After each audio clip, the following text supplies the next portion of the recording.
Hello there, everybody. This is General Snivy, and welcome back to more Banjo Kazooie speedrunning. Today, we're hopefully not going to have yet another frickin' shit show and actually get a frickin' run in on N64 in the 100% category. And of course, before we can even start said run, we of course need to set things up first. Once again, once more revealing, let's do this. Funny how I made a Call of Duty reference and I got an email in my Yahoo email from Call of Duty. That is freaking hilarious. The timing was just too perfect. Okay. There is one thing I'll definitely note right now. I'm trying something a little bit different when it comes to my setup. Not so much on the technical side, but more on the physical location of my Blue Yeti microphone. So, what I decided to do with this in this session is I turned down the mic gain from maximum to half to see if I can still maintain a good audio balance between the gameplay and the commentary and still speak in my normal speaking voice. And I also moved the microphone closer to me too. Previously, it was sitting on my desk right on the right-hand corner of the desk, which was in front of my second monitor. And I decided to move it to my little dinner table of sorts. This is a table I usually set some stuff on, usually a binder and some papers, and also I move that stuff off so I can eat off of said table when it comes to breakfast or lunch or dinner. Doesn't matter. Just saying. I try to keep it clear throughout most of the day. Okay.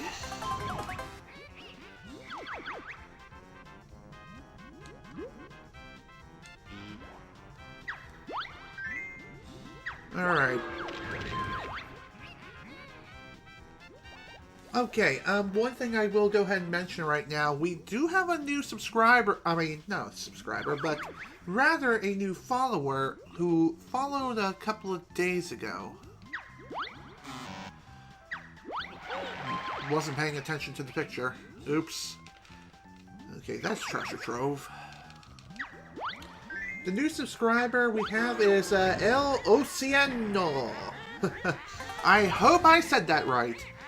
And if I butchered your name in any way, please slap me across the face. No, but please let me know if I butchered it. Regardless, welcome to the channel. Welcome to the channel, dude. Hope you enjoy your stay here. Anyway. What's in the back of each shell? That would be a musical note. Okay. Let me get ready to pull up a marker. And we shall begin. Yes, thank you. Okay. So, since the last time I've streamed, I have some wonderful news. I'm now finally a freaking Twitch affiliate after 2 goddamn years of streaming. On a semi-consistent basis, but regardless, I've been streaming for nearly 2 freaking years, and I finally have affiliate status. So, that is freaking awesome. I'm really, really happy that I managed to achieve such a status, and I couldn't be any freaking happier right now. Well, I was happy yesterday, and I'm still happy now. Okay. Let's begin.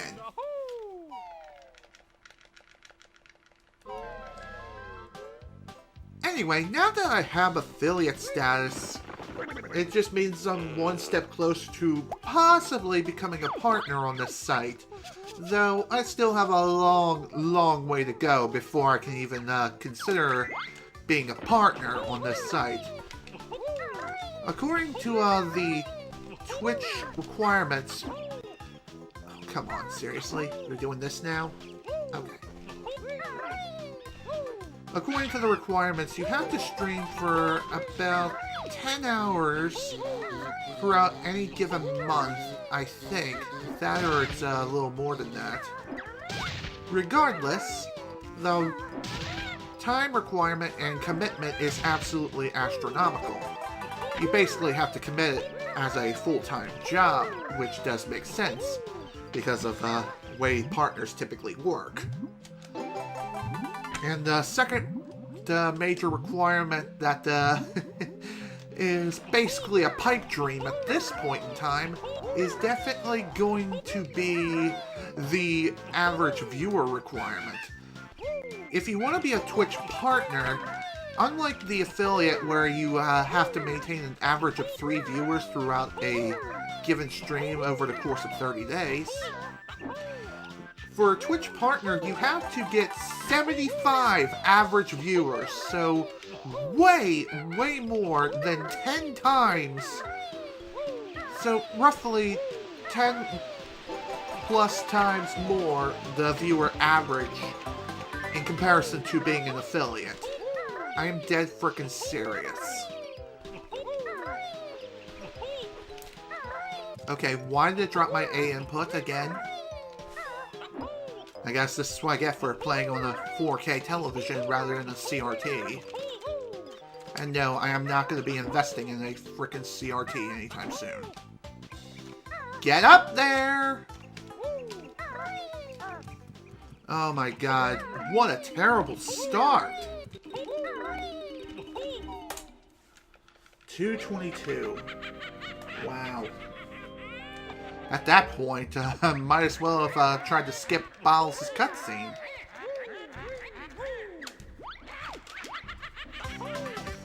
Okay. So, it's been roughly a week since I've last attempted to stream this game, or do some speedrunning attempts of this. And for good reason. It was a complete utter shit show last week.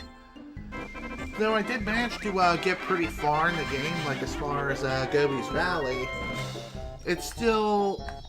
I mean, it had a strong start, but a horrendous mid-game. Seriously, it was just so freaking bad. Hopefully we'll be able to rectify that today.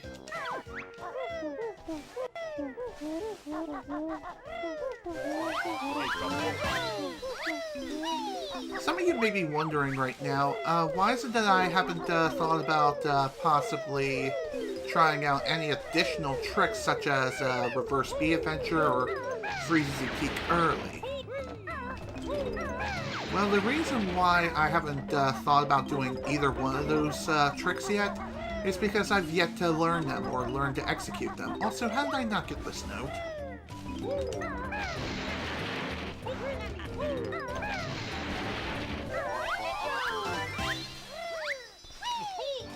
Damn it, game. Alright, here we go with this.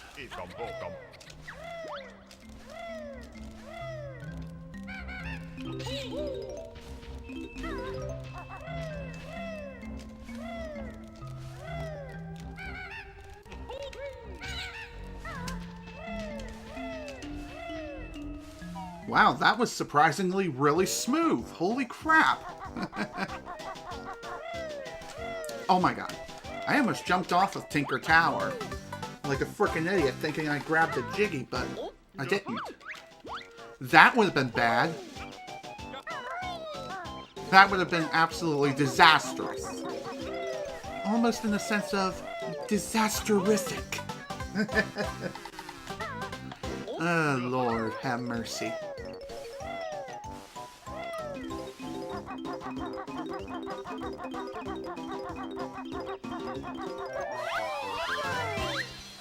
Where am I going? Okay, why did Kazooie just drop suddenly? Game, why are you being weird right now? You should not be having any of these fits right now, especially when it comes to note collecting. Seriously, it's not that hard. Yet for whatever reason, I can't center myself.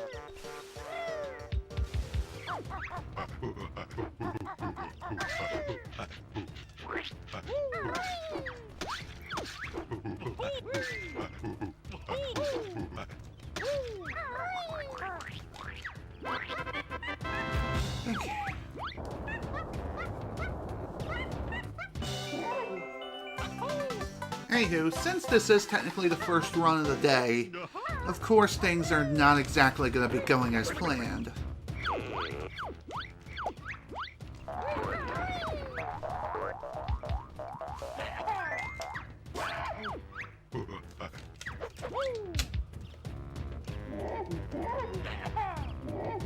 Are you serious right now?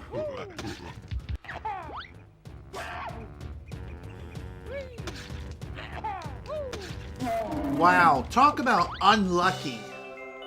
For whatever reason, Kunga just refused to throw his first orange. And even after I managed to hit him, he soaked up one additional hit, when it normally takes like 3 hits to defeat him. So I don't know what the hell is up with that. How is that a deciding factor? How does that even happen? It's a weird glitch that seems to only happen to me. For whatever reason. Maybe it's because I approach him far too quickly, or maybe I don't close out his dialogue box fast enough. Who knows? Regardless, it's a very weird glitch, and I wish someone could get to the bottom of that. I mean, the speedrunning community is quite massive, and I'm sure they'll be able to figure something out. I mean, they've figured out how to practically skip Furnace Run now, which is pretty amazing if I do say so myself. Regardless, though.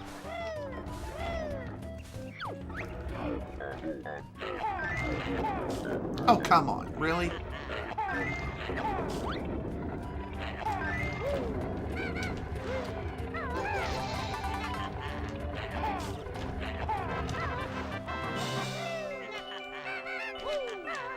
And yeah, I know, I forgot about that particular Jiggy.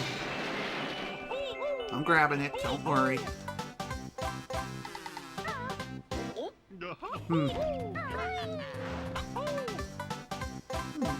Hail foes, welcome to the stream.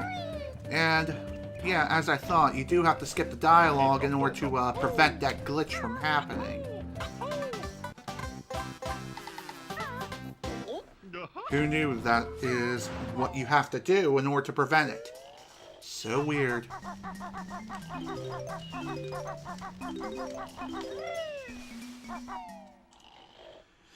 Okay.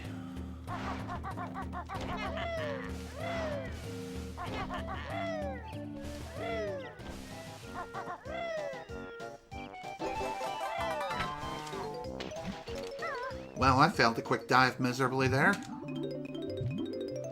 Oh well.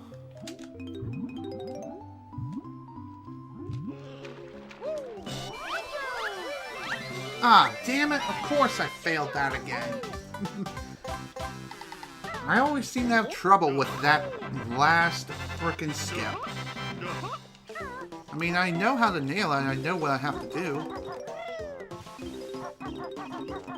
And that is a reset immediately.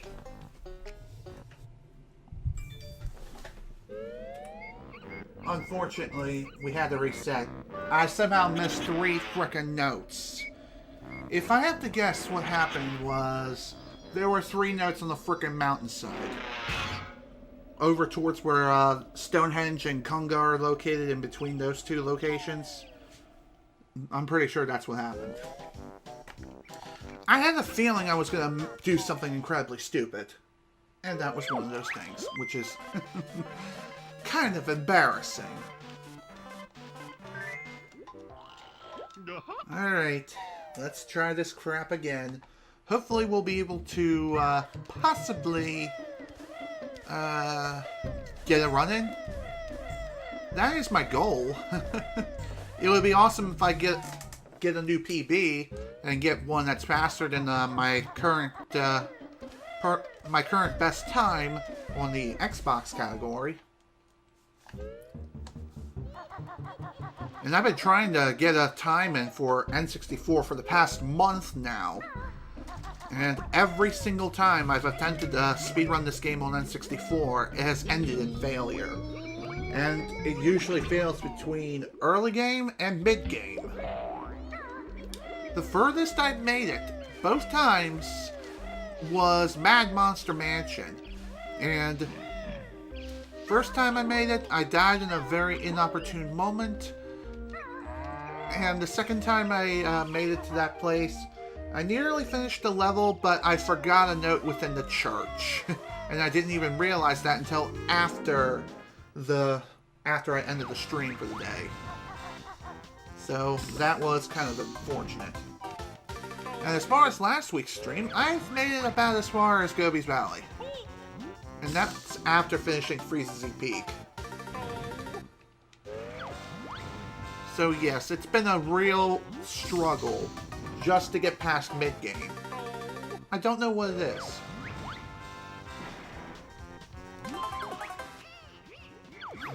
Gorilla. Of course.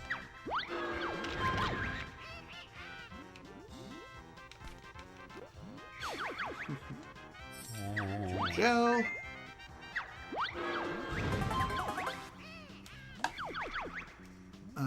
Grabba.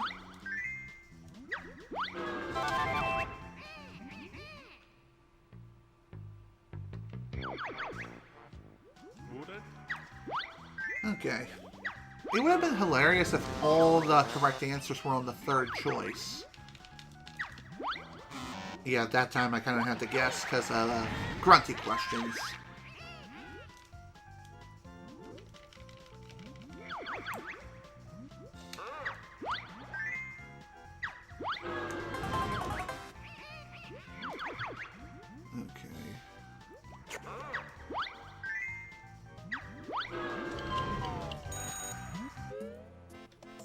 Okay, cool. At least we managed to get another minigame in which we can KMS in quickly. Honestly, I think this is the best minigame to be able to activate FFM. And the reason for that is quite simple. Because you can just constantly run into Boss Boombox and he'll kill you relatively quickly.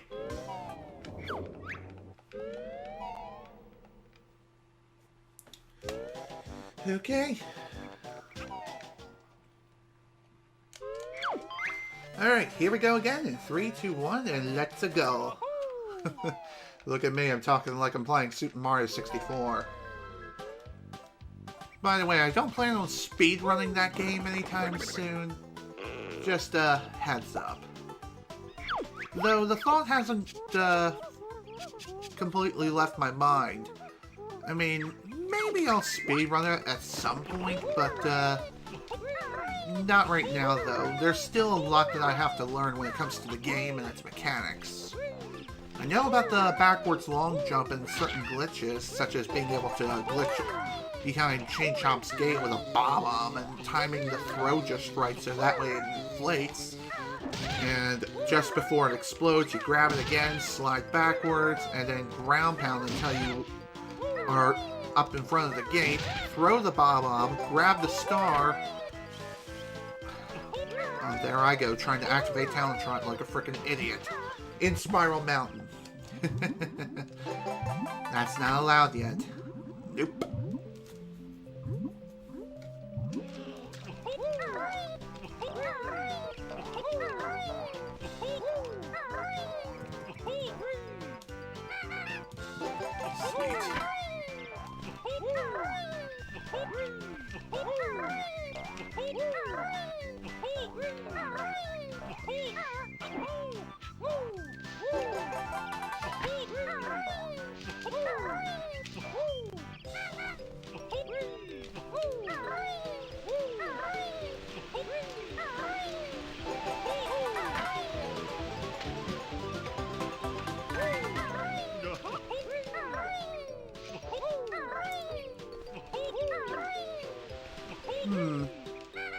I guess another thing worth talking about right now is I did do a little bit of digging around on the Speedrun.com leaderboards, and I know that there's a category that players can choose to participate. Okay, that was complete bullshit.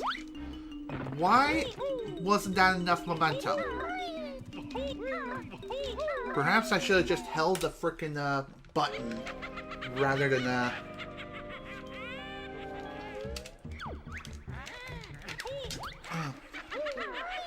Man, doing that is so freaking awkward on a standard N64 controller.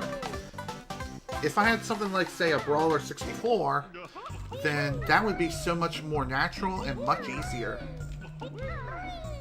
But regardless, as I was saying, not sure why I didn't make it across the bridge fully. I bet you if I would have made it across the bridge, that probably would have been a 215 easily. Maybe, who knows. Regardless, no Johns. Why am I throwing around Smash Brothers terms? Not just that, but competitive Smash Brothers terms.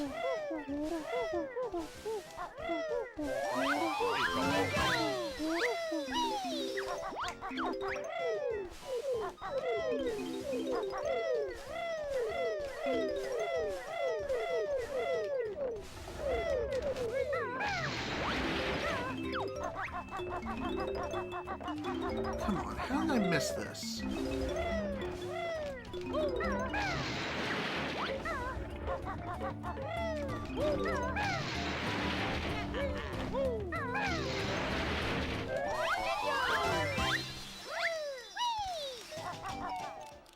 Alright. Thanks for the good luck, man. Definitely gonna need it. Especially when I do stupid crap like that.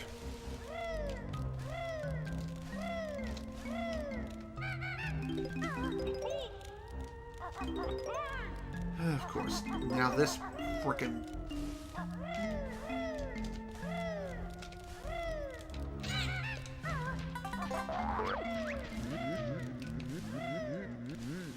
Okay, well, that definitely was, pretty bad. Granted, it could have been much worse. Also, the Montify 128? I think that's how you say that name. Regardless, welcome to the stream, and thanks for the good luck once again.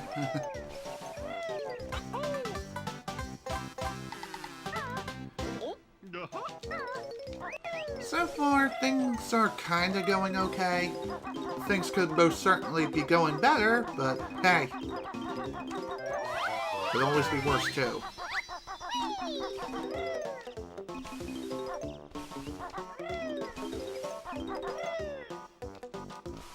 Get up there, thank you. Good lord.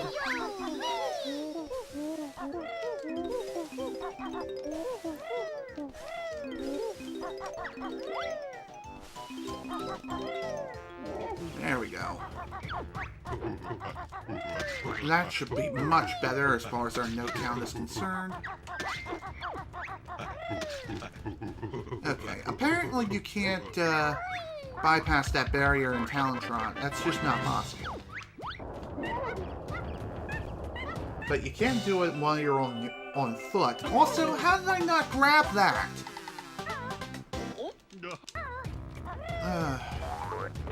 That's just dumb.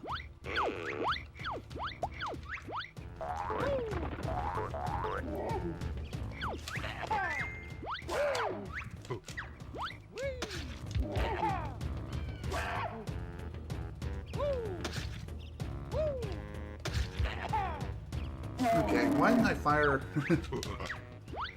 too far left? Got pushed. Okay. That does make sense. Still makes me kind of mad, though, that even happened in the first place. I hate it how, sometimes NPCs can push you out of position by a frickin' pixel, and that is just enough to end up screwing you over anyway.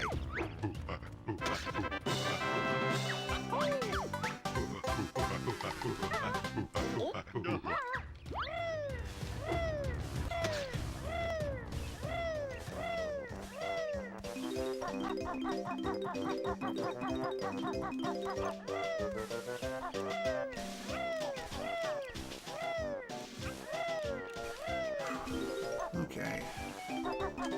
Come on, grab it, thanks.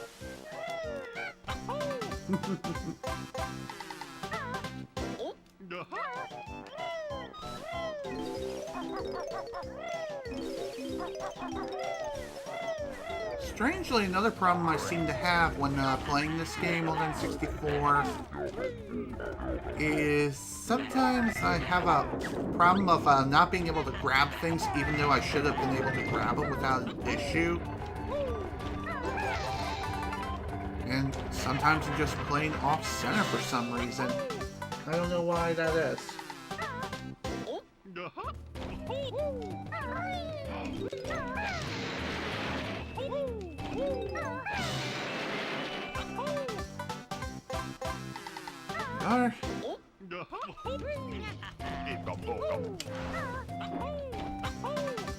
Alright, nice and smooth, just the way I like it. What I don't like is going into the falling animation and doing a frickin' ground pound when I need to go into town trot while in the sliding animation. Still something I need to work on nailing. Like, sometimes I can pull it off unconsciously without thinking. And other times when I actually go try to do it, that happens.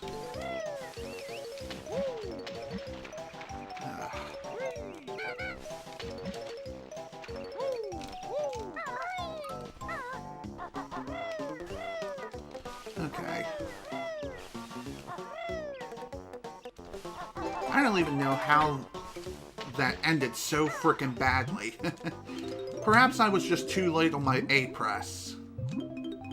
Just slightly too late. And that's what costed me. And also, I did that stupid crap again. Damn it! All because I was trying to get back into position to jump into the water. And of course, I failed to do so.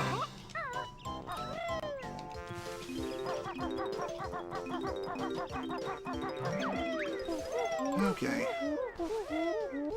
Well, that was a pretty bad ending of Mumbo's Mountain. But I do suppose it could have been a hell of a lot worse.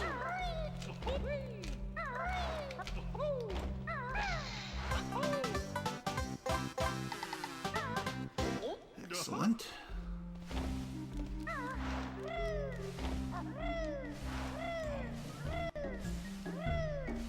I also noticed as I was coming down the mountainside, the camera just zoomed in as far as it could possibly go. Not too sure why that is.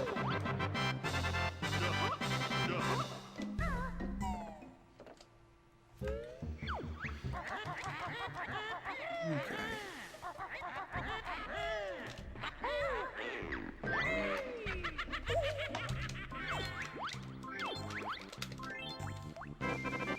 Yeah. There are several levels in this game which I am still having some trouble with, despite speedrunning this game for quite some time now, for the past few months. I primarily have trouble with two levels in the entire game. Those are Treasure Trove Cove and Clanker's Cavern. And the troublesome spots in the two levels, I'll go ahead and describe it now. In Treasure Trove, I seem to have problems with the flights. All three of them. Like, I am getting better with nailing them. It's just the first one seems to be kind of inconsistent for me as far as performance is concerned. Though, again, practice does make perfect. Still, though. The second one, it seems to be the easiest of the three flights. And yet, I'm starting to have trouble on that flight. And I guess the reason as to why I'm having so much trouble with that one... Really? I thought it was on the ground. The reason why I'm having trouble with the second one now is trying to distinguish which part of the wall is the correct wall I need to be flying against so I can grab the orange Jinjo. And a lot of times when I get to his location, I miss him.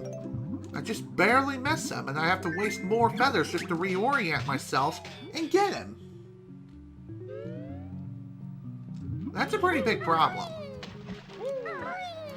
And the third one, I am starting to understand how it works. I essentially have to get a headshot when trying to go for the Jinjo and everything. But even so, headshots are not exactly easy. Also, how did I miss that?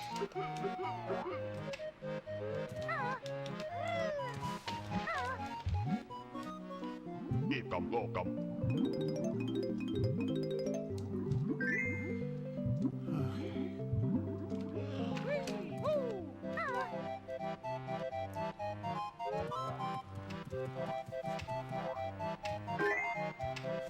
we go. Now that that's done, time to get ready for a flight. Let's go. Flight number 1. One of my more inconsistent flights that I've ever done. Like, sometimes I can nail it, other times not so much. 2, 3, 4, 5, 6, 7.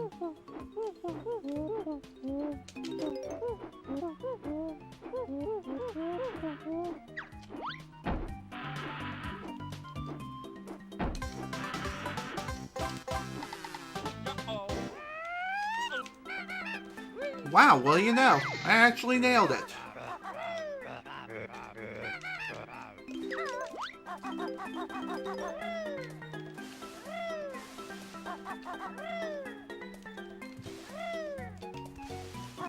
Oh, crap.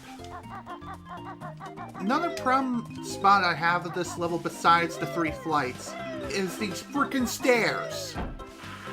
Who would think that the hardest challenges in Banjo Kazooie is climbing stairs? Am I right?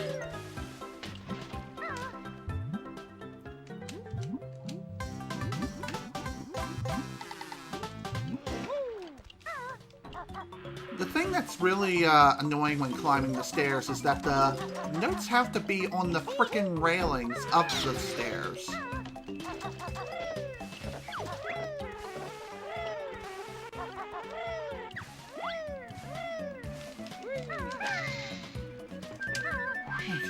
Let's go. Flight number 2.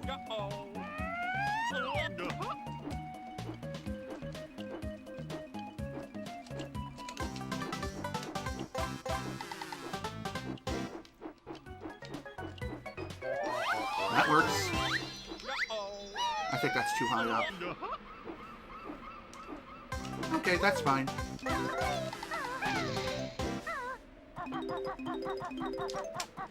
In the go. In the go. What?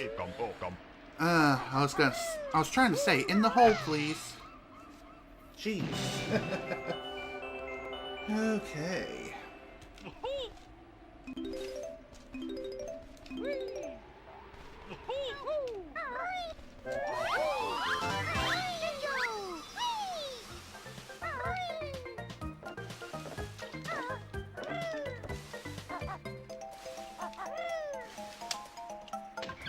Well, that didn't quite work.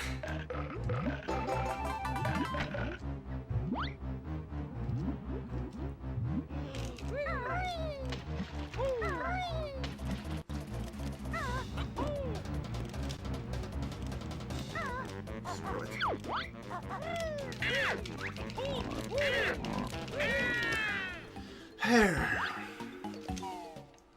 I also noticed that I'm getting really good at doing the quick nipper kill, and I'm not getting kicked out nearly as often now. Oh, crap. God, I hate those frickin' crabs so much. They've killed so many of my runs here on Treasure Trove Cove that it's not even funny. I'm dead serious. Several runs have ended due to those crabs right there, as well as the one on the platform where the final treasure spot is located, or the one that reveals the question mark. That's the one I'm talking about.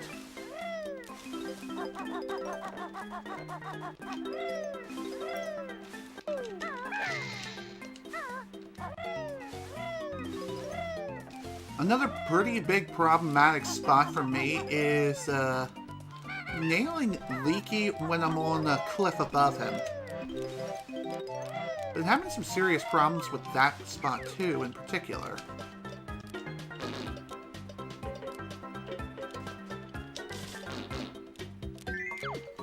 Okay, that one worked out better. It wasn't perfect, but it still worked.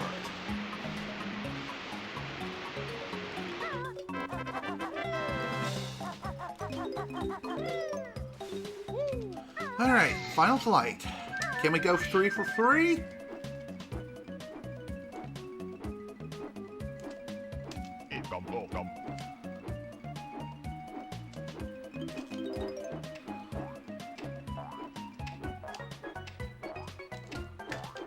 No. Yeah, that was too low. So, lost way more time now just because of that. And unnecessary damage. The reason why I did a big bomb there as opposed to waiting is because, one, I'm an idiot. Two, I thought I would be too high and just miss the Jinjo's head. Oh, come on! That is bull crap. Alright.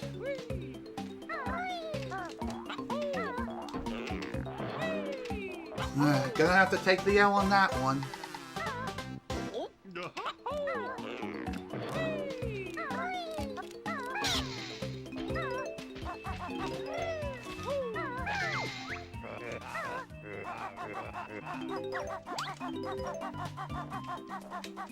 Come on.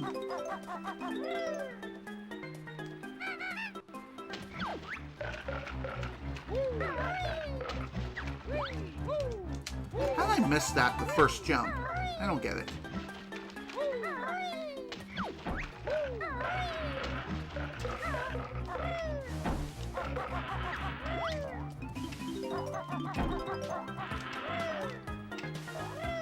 That'll work.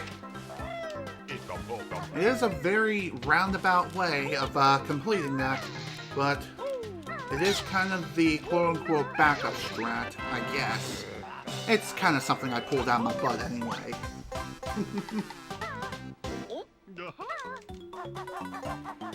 Honestly, out of all 3 flights here, the third one is definitely the hardest. Second hardest is probably the first. And the reason why the third is so much harder than the first is due to the small window of which you'll be able to beak bomb into the Jinjo and still maintain flight, grab the second honeycomb, and also continue flying until you grab the Jiggy in the little cave alcove.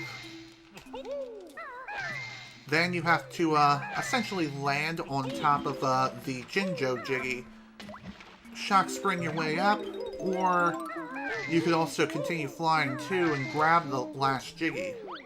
Okay.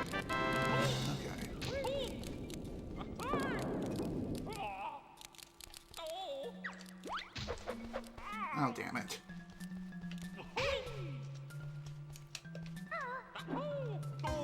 That works perfect.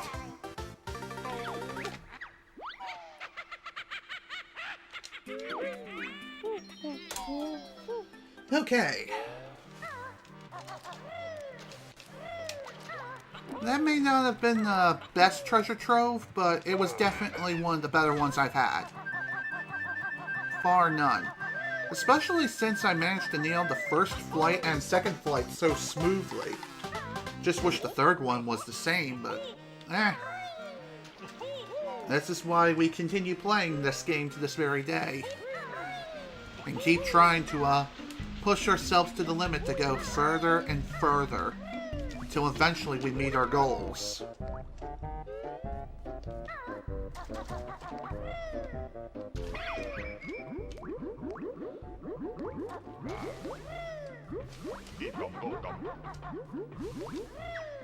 Okay.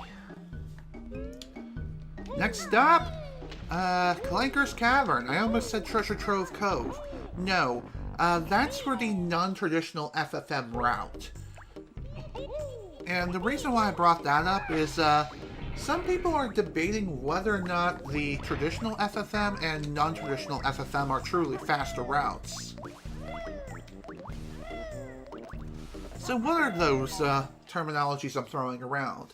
Well, Oh, thank you, and welcome to the stream, Seven Hornet. Anyway, as I was saying... I hit R by mistake. Wow. Go me.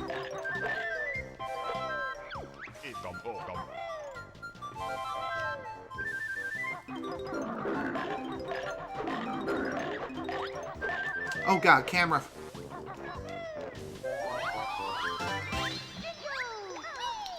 That'll work. Anyway, there are two FFM routes that runners typically love to utilize. There's the non-traditional FFM route, as I was bringing up before. Ooh, we have a new follower. It's RossBy0486. Thank you so much for the follow, man. Hope you enjoy your stay here. Anyway, back to what I was saying before. The non-traditional FFM route is, instead of grabbing all moves besides eggs and feathers, you grab every single move in the game. And make it your way to Furnace Fun. And there you can still execute the glitch of FFM. Except instead of having to wait until you can grab eggs and feathers and utilize them with bottles, you could possibly save time by not grabbing those moves at all, and you have them automatically at your disposal upon starting the game. However, the trade-off is you may not have to grab those moves, but you also will not be able to get those free fill-ups of those items.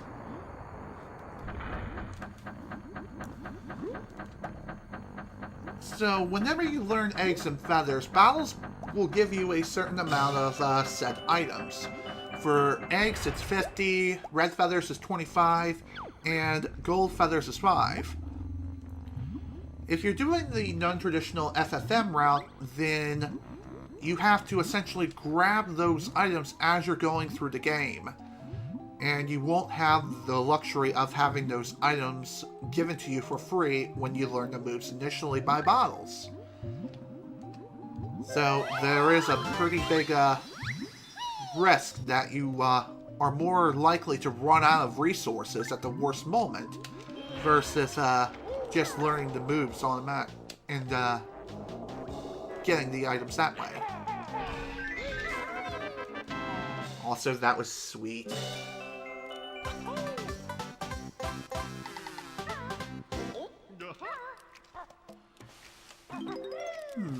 I've definitely heard of Door of Grunty. It's the glitch where you glitch out of bounds temporarily and then jump back inbounds on the other side of the door. Sounds simple enough, but in actuality it's really difficult to execute. And it's only really useful for any percent. Is that correct? I'm going to say yes.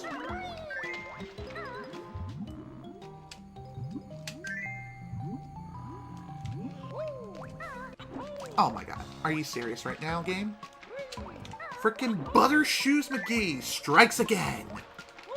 That's definitely gonna be like a 13 or 12.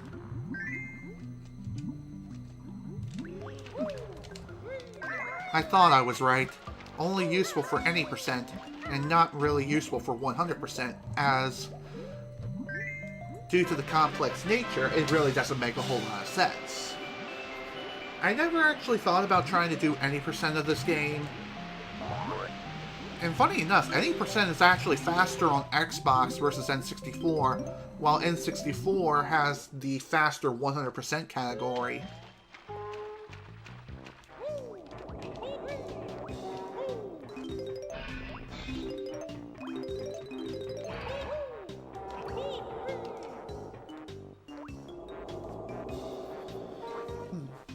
You may be wondering, why is it that the N64's 100% category is faster than the Xbox? Well, it's due to the fact that you can skip messages with a simple button combination on N64, where on Xbox you can't do that. And the reason as to why is because the L button is technically not mapped. Ah! I almost made it! Then again, I probably shouldn't have tried to do a ground pound. I probably could have made it with just running or doing a rat-tap-rap towards it alone. I'll have to see if I can do it without the ground pound. Oh, crap. Okay, that's fine. Another new follower. What do we have here? In just a moment, the notification will be popping up.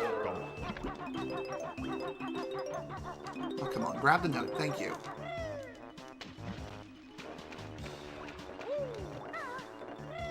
Or not. Oh, Lord. I almost fell into the frickin' water. That would have been bad. I say as I fall. Yeah, I do plan on streaming for at least 3 hours. Though if it does get close to the 3-hour mark during a run, then the last one will be just before the 3-hour mark. Just saying. Anyway, our newest follower is, something Falcon. I can't quite read the text right now, unfortunately.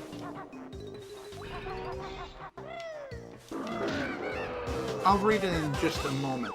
It's Falcon X Falcon 1. Oh, come on! How the hell did I miss that? Screw this game sometimes and its, lack of magnetism on poles. Like, sometimes Banjo just loves to magnetize himself to trees, but not poles. I'm not sure why that is.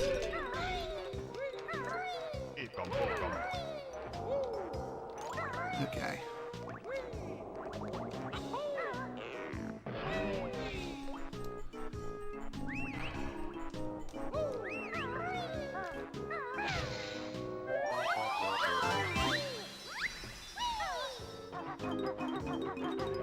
Oh my god, how did I miss? Fine with me. I don't care. Alright. Before we finish things up here, we of course have some work that needs to be done inside of Clanker himself, and unfortunately, I just missed the cycle. I thought he still had that bolt attached to his roll hole here, but nope, not quite. And I almost made a pretty big mistake there. Although now I think the cycles are completely screwed on here. Okay, that wasn't so bad.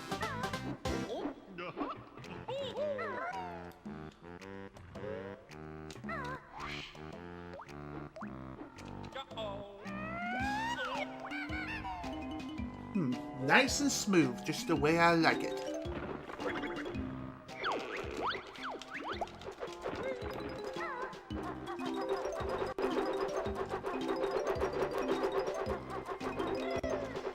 Okay.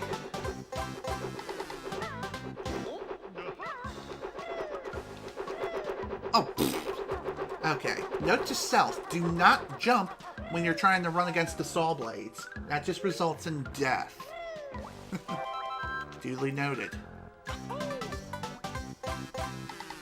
Alright.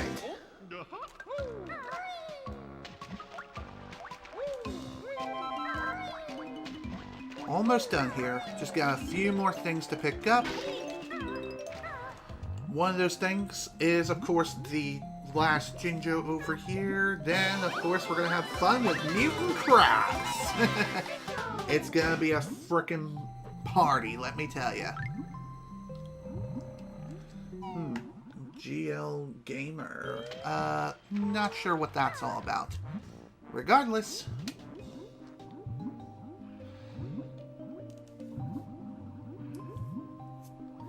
Okay. Oh! Okay, GL means good luck. Thank you. Thank you for the good luck. I'm definitely going to need it, considering my track record and the way it's been. especially when it comes to trying to speedrun this game. Now, I am aware there is an optimal strat when it comes to fighting these mutant crabs. However, it seems as though the RNG gods is not exactly very kind, and I can never really pull it off. And if I am able to pull it off, it's really damn slow. It's a really, really slow execution. And thus it wastes a whole bunch of time.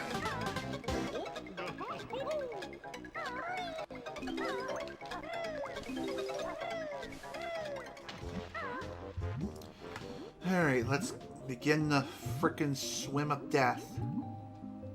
Right after we resurface and then begin the next one.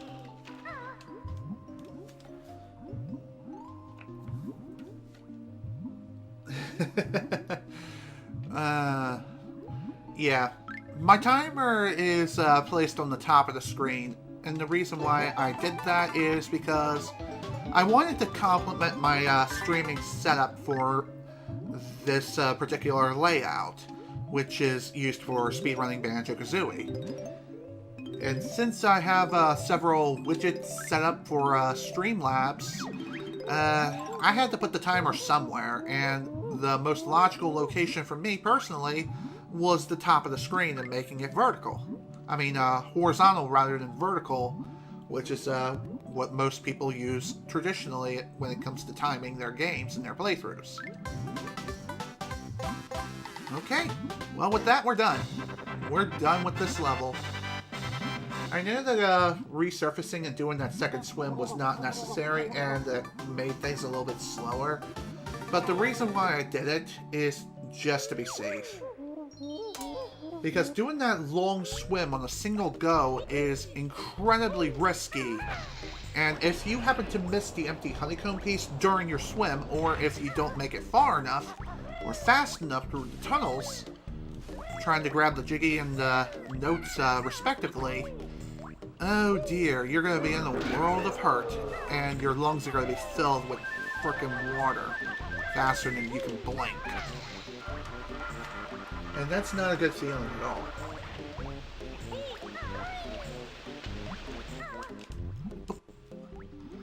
You never seen a horizontal timer, huh? Well, you definitely come to the right place when it comes to seeing things differently.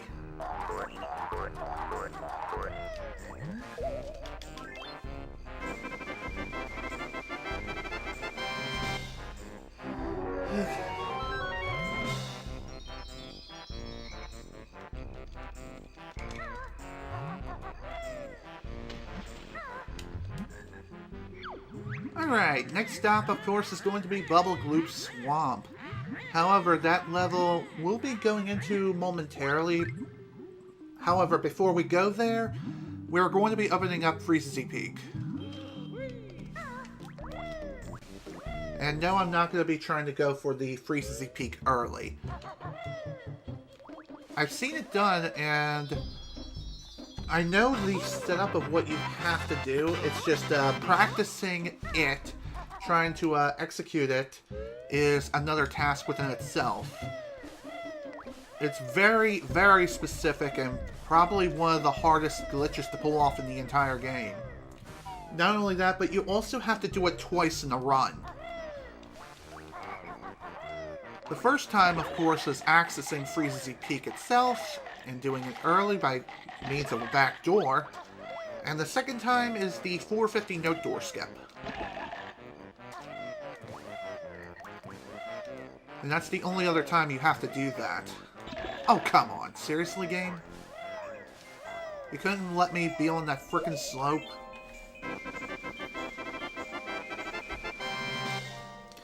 Well, this definitely isn't good.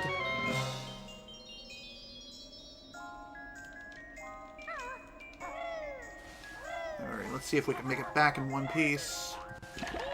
Of course not. Hopefully I'll be able to make it back alive.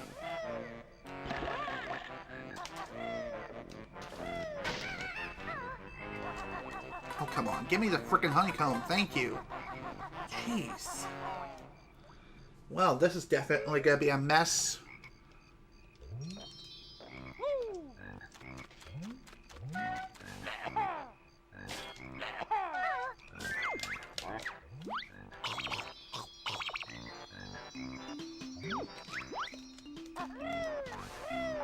Alright.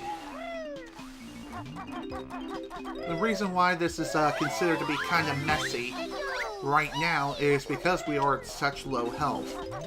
Thankfully, we will be getting some more very shortly from the one gold frog encounter, but I'm definitely not comfortable with the amount of health I do have, considering that the frogs here, the red ones, are kind of unpredictable. Sometimes they'll stick to you like glue, like heat-seeking missiles, and other times they'll just hop around you, but barely.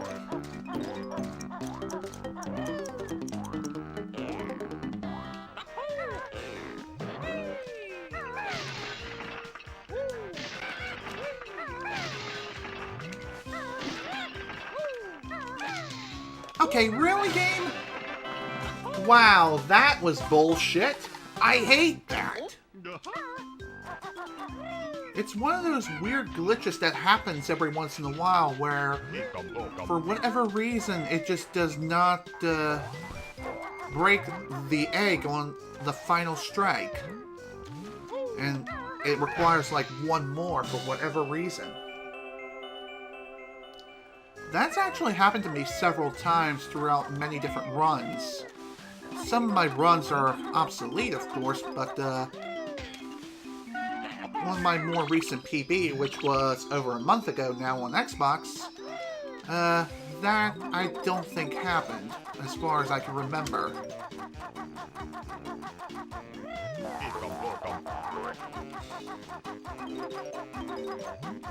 Oh, come on. How did I not grab that? Oh my god. Fudge! Oh, crap. Alright. Well, looks like this run's definitely going to die.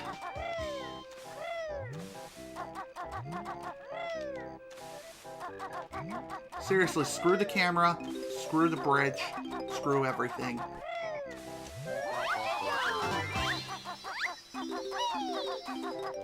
Oh god, that was far too close. Oof.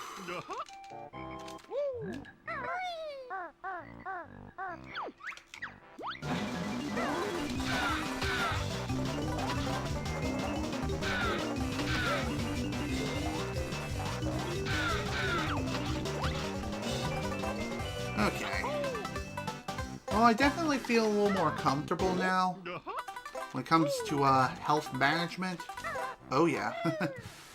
At least it was just enough to give me a free health refill completely.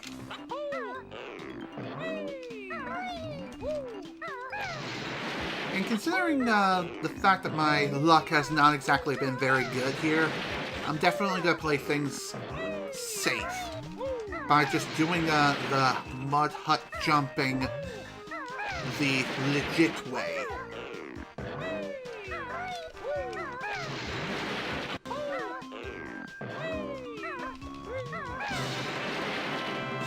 I know how to perform it, it's just the hut jumping is really inconsistent. Like, sometimes it does not give me the height needed to cross the gap and make it to the next platform. And other times, it'll make it no problem.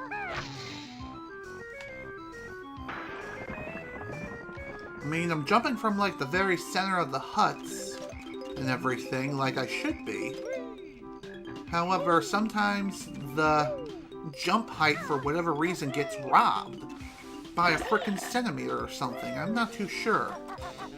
Regardless, it's annoying when that happens. Like, sometimes your momentum gets robbed, or your height gets robbed in some way, or both.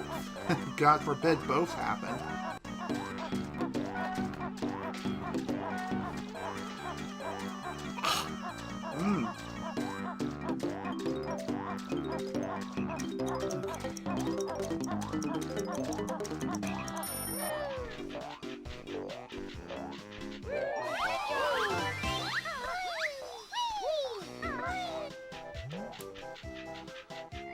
Want to know something kind of funny?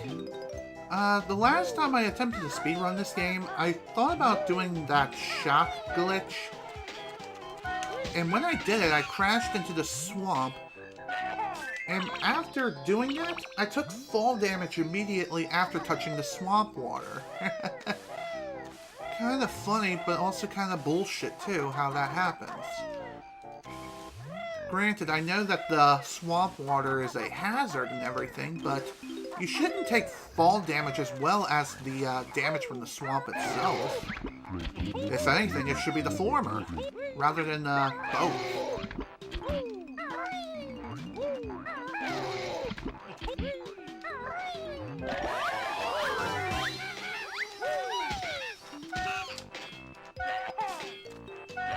Are you serious? Good lord! Strangely, whenever I fire an egg at point-blank range at that croc, the hit detection is completely busted on the thing. Even if you nail it in the mouth, it just does not work. I don't know why that is. Regardless, it's dumb. Absolutely dumb. And it baffles my mind that that's even a thing.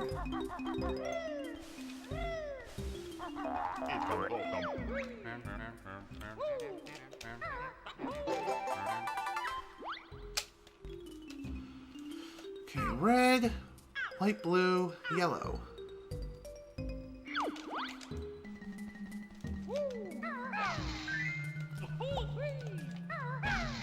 Let's get this over with nice and quick.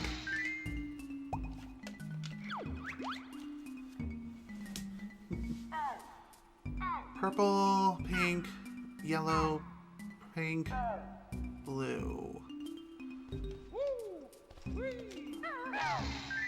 Okay, I think I got this right. Thank God for the video preview.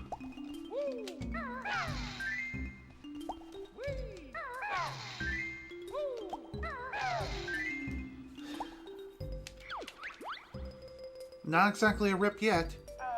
Blue, light blue, red, pink, blue, pink, light blue. I hope I got this right.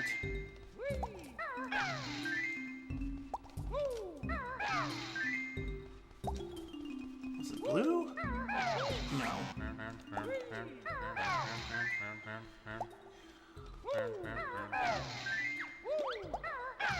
Damn it! What was the frickin' combination? Please repeat the lesson. Blue, light blue, red, pink, blue, pink, light blue.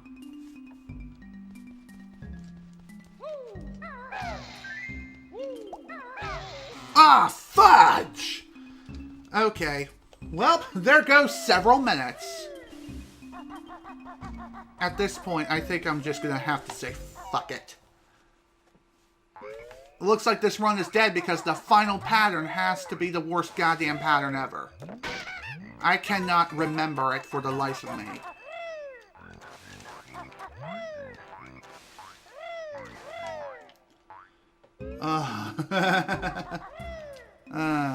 And since I left, I think I have to repeat all 3 lessons now. Pink, red, light blue, pink, light blue, yellow, blue.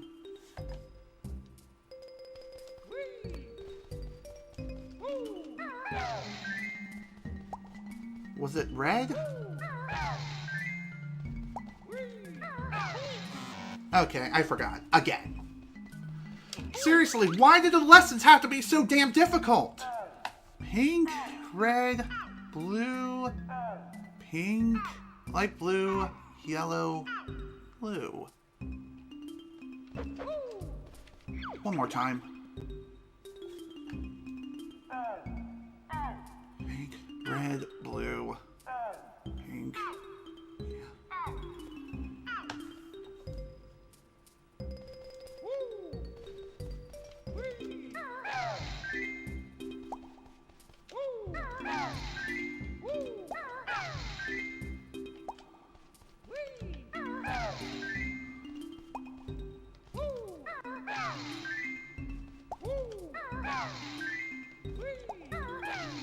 How'd I miss? Oh my god.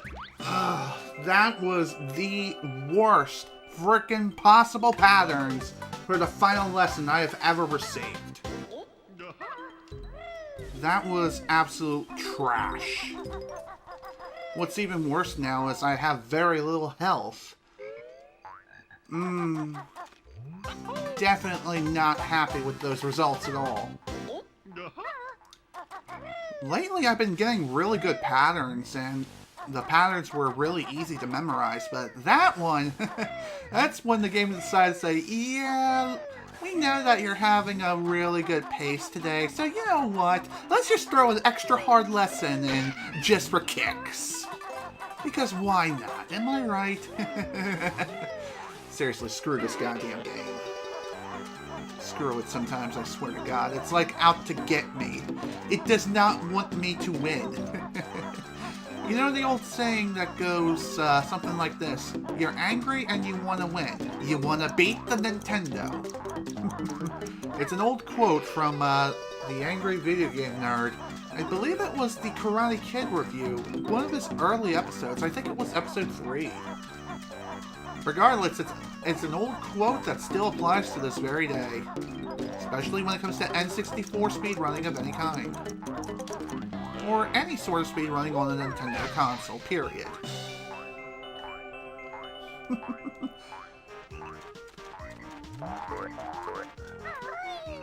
Fuck this game. I swear to God.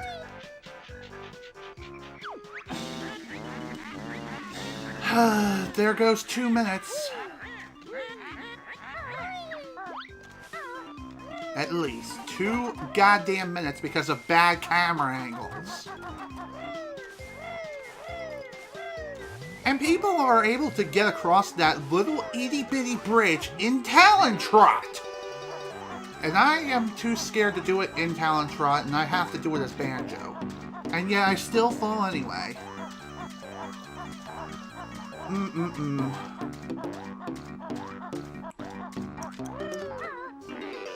Okay. Worst Bubble Gloop Swamp ever.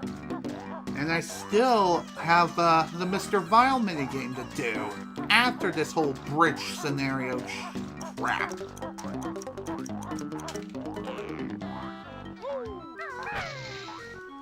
Okay, let's go again. I'm freaking out.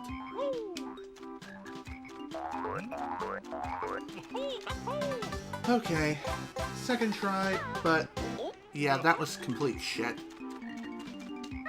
And this is even worse. Seriously, screw this goddamn game and everything that it holds dear.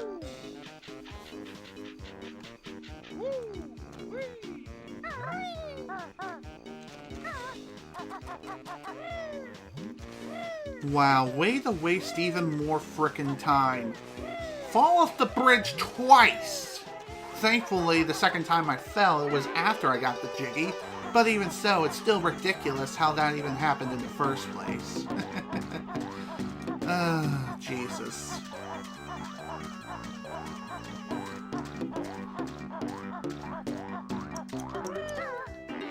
Seriously though, despite the frustrating nature of speedrunning, it can be fun, especially when things are going your way. It just shows that you have a complete mastery of the entire game from top to bottom and know basically everything inside and out. And that includes not only the game's intended mechanics, but also the unintended ones too, and glitches of which you can utilize to your advantage. In more ways than you can even imagine. For example, when I attempted to speedrun Diddy Kong Racing, I did manage to get a time.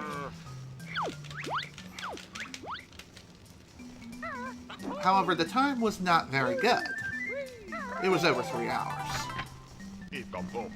But still, it wasn't too bad for a first attempt. And that was the only time I even attempted to speedrun that game. Oh, right, I forgot. You can't just hit B to skip that one. I wish you could. But too bad that's not the case.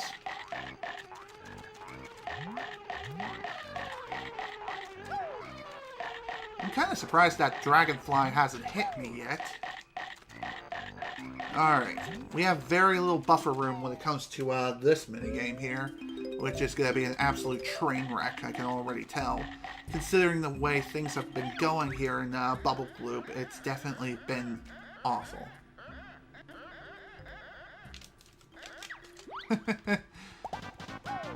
Honestly, it is definitely well worth the effort and worth practicing. That's for sure.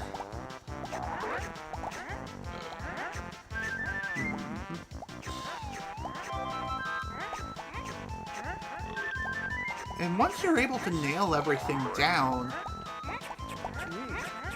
and figure things out, then speedrunning is quite rewarding.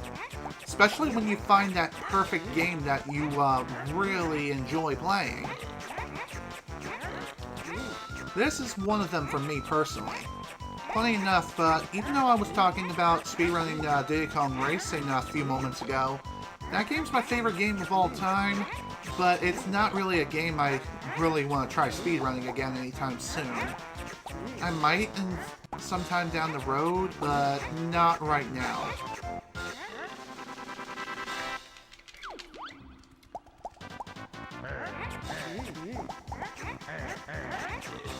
Surprised I managed to snatch that from Mr. Vile.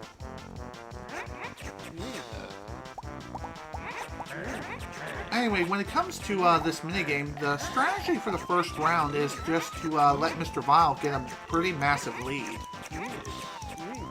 And the reason why you want to do that is because of the way his AI works. He works on a rubber band AI system.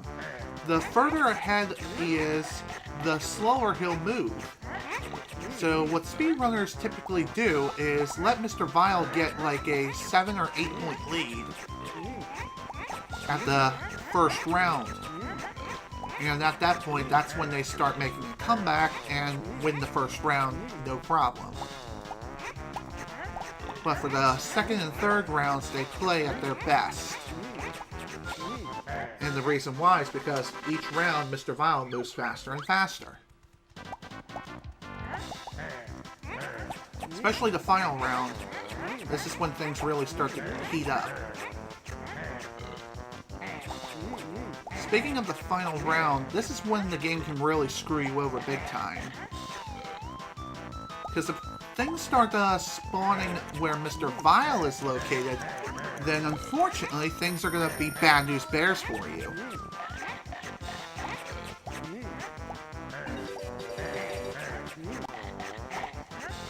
And what's even more insulting is, if you end up tying with Mr. Vile, then you lose.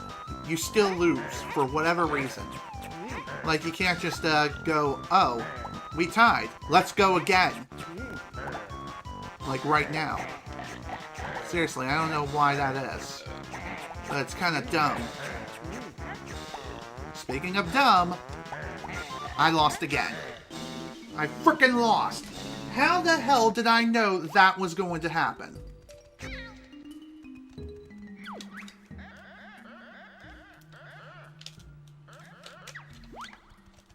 Okay, last chance.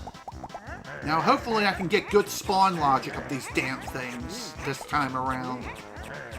I just had a feeling that I was going to lose the final round.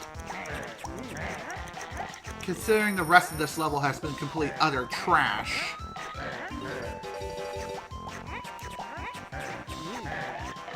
Well, at least the good news is this will make death warping a little easier.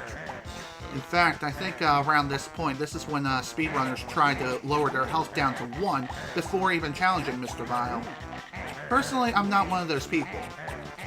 If anything, I try to keep my health at around 3 just in case I would lose a round. As more of a buffer zone, if you will. Oh my God, are you serious right now, game?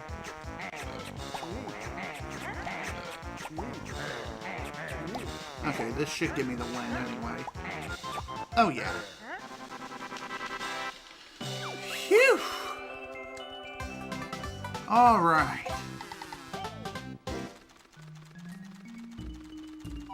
Thank God that's over.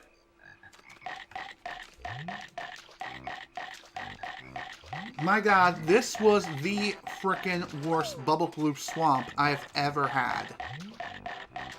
And we still have a ways to go when it comes to, trying to get a PB. Heck, I don't even know if I can get a personal best at this point. At least when it comes to my... in comparison to my Xbox record versus N64.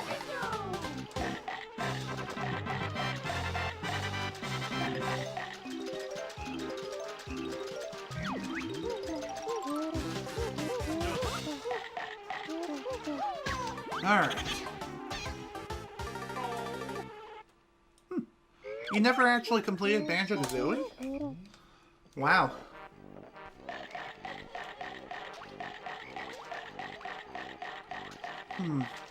If you want the best casual experience of Banjo Kazooie, definitely go for the Xbox version. But if you are looking to speedrun the game, then get the N64 version 1.0. Just saying. And that's for the US release of the game. I'm just saying. Best way to go. At least when it comes to speedrunning. But casually, Xbox is superior. Just due to the quality of life improvements of which the Xbox version of the game provided. Also, come on.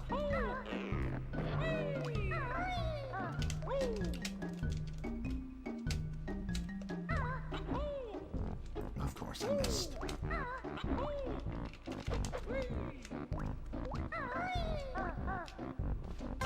That'll work. Strangely, that slope is, kind of finicky. Like, if you don't land on the very top of the area in the right way, then Banjo will just not slide at all, and he'll just fall and take unnecessary damage. Unless you stop yourself with a flutter or rat-a-tap-rap.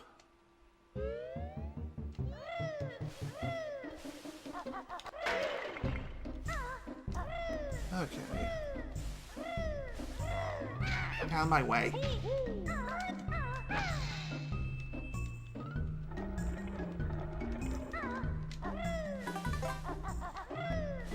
Okay. Next up, Freezy Peak. That level 2 has been giving me quite a bit of trouble as of late. From failing flights to just plain missing snowmen and just bouncing off of them like frickin' pinballs.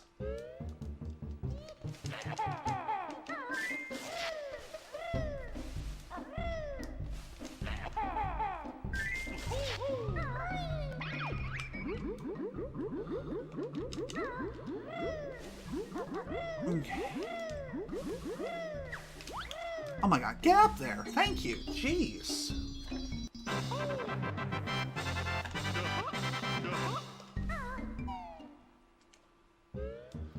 Alright. Now, since we got a really, really bad bubble gloop, hopefully this will mean that we'll actually get a good Freezy Peak as well as Gobi's Valley. And maybe even make things up from that lackluster performance. But we'll have to wait and see. Especially considering Gobi's Valley has the Gobi clip, which can be performed in two different ways, which is either in Talon Trot or by the traditional beak barge.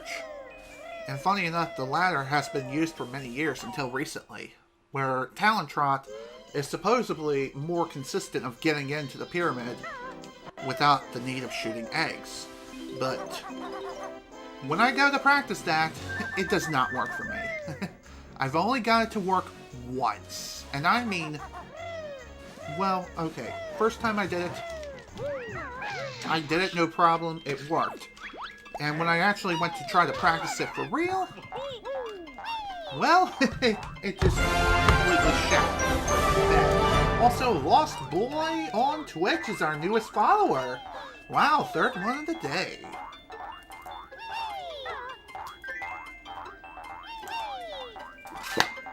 Ugh. Oh my god, I really needed that.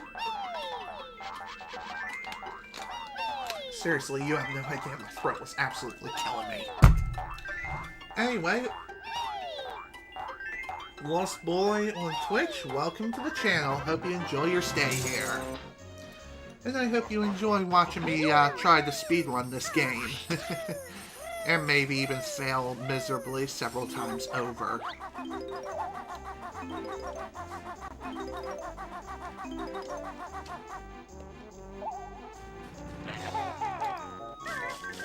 Okay, I'm surprised that even worked. But whatever, who cares? As long as we got the Christmas tree turned on in the first place. And you know where I'm going with that. And not in the dirty way, like you're all thinking right now. Oh well.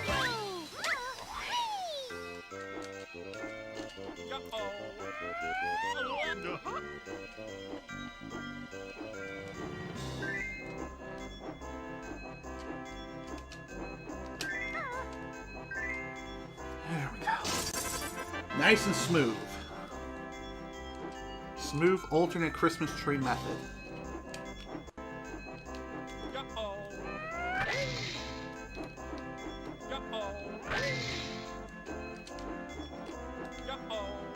Bam, baby! That was step 2 of the Grand Master Plan of this course.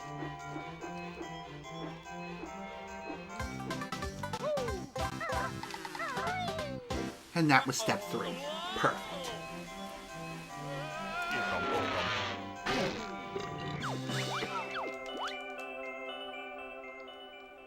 All according to plan. So far, so good. That's what I like to see when it comes to this place.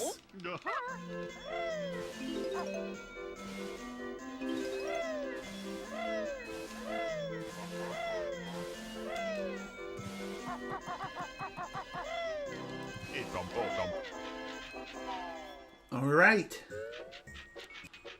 Time to grab the jiggy off the tree here, the notes and the present, and then we'll be on our merry way on to the next thing. Which, oddly enough, is pretty simple.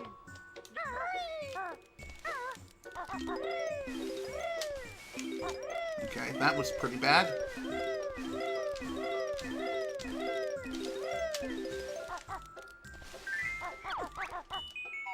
Here we go.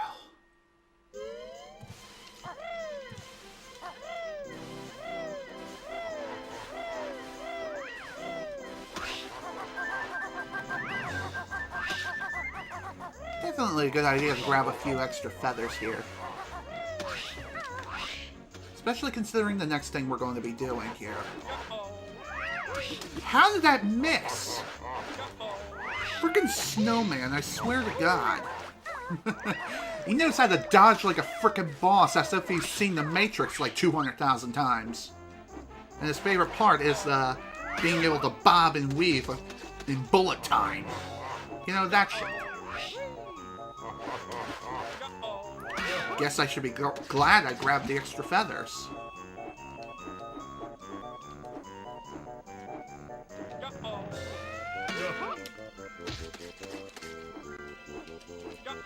Oh crap. Okay, at least I got him the second time. Still, there shouldn't have been a second time. Whew. Good Lord above.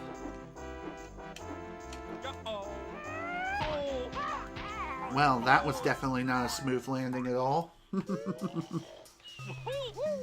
Oh well.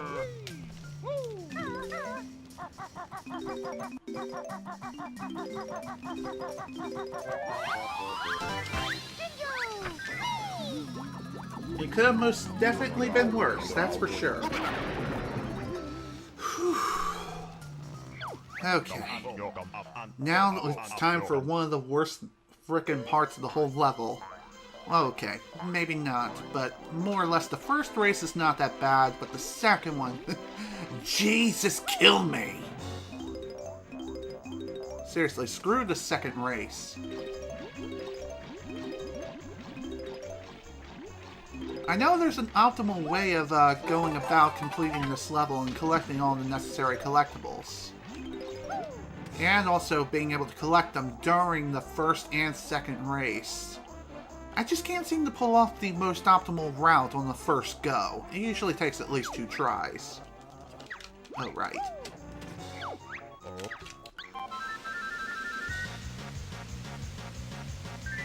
let's do this.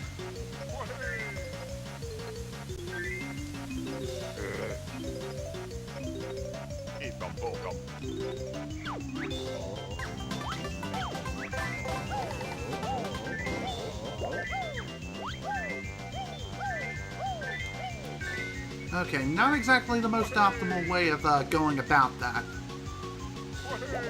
If I would have tried to collect one of the other collectibles around the left leg, it would have been an instant fail. Like right there.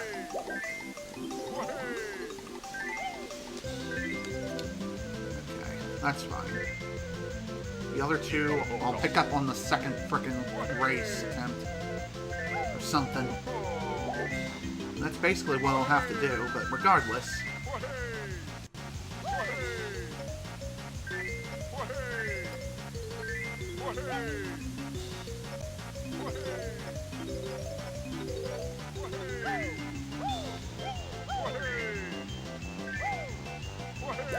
My way, thick boy. There we go. Phew. Good Lord above. That was only the first race, folks. We still have one more to go. Of course, the second race isn't going to be starting until a little bit, anyway. Alright. I keep thinking I can just cancel the conversation after he throws the jiggy, but no. You can't do that. You have to wait until the entire conversation passes through, and you must speed through the entire thing. You can't just cancel it out, unfortunately. No matter which version of the game you're playing. Believe me, I've tried. Okay.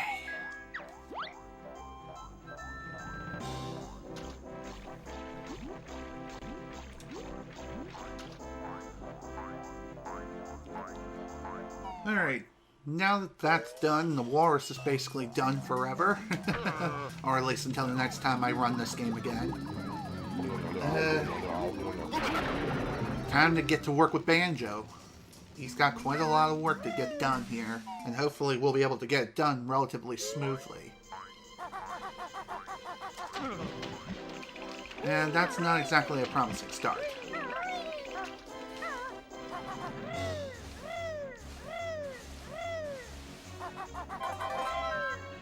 Okay. Before I begin my ascent, I'm just going to go ahead and grab... Yeah, let's just grab these 2 here.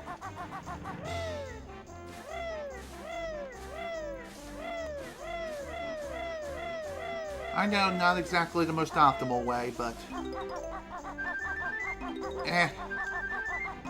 We'll grab the other ones during the second race anyway.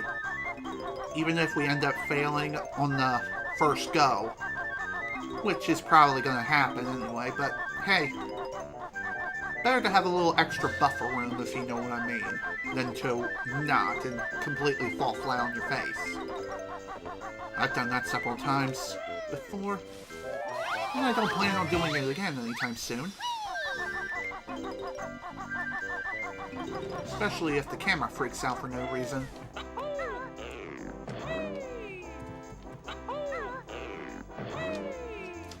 How did I miss that?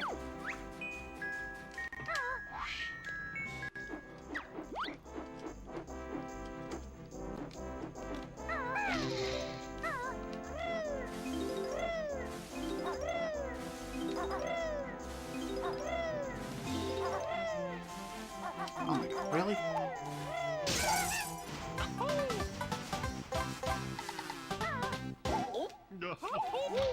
Oh, stupid frickin' ice cube. Get out of here.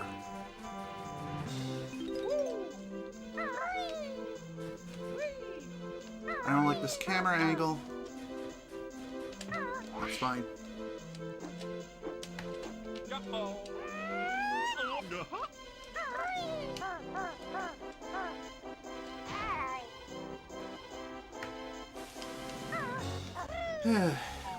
Well, I guess that was a good idea. I grabbed the extra health.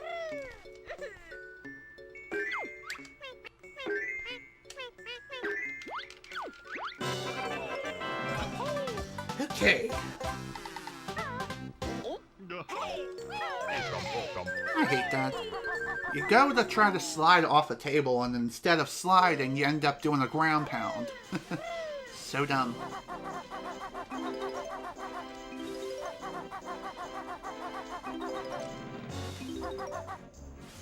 Okay, time for the worst part of the entire level, the second race against Boggy.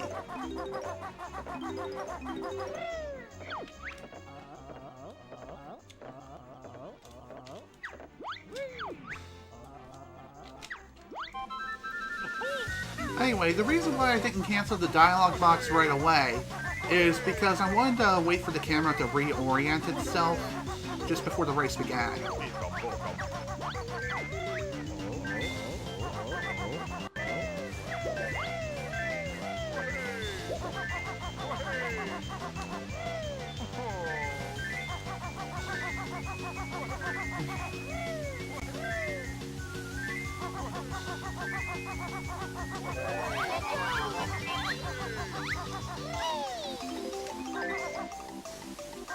No, no, no, no. Oh my god, I freaked out because of the bridge.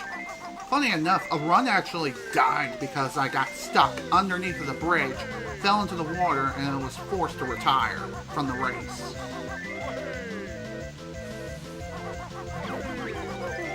Yeah, I'm not risking the freaking Mumbo token right now. I can grab another one later down the line.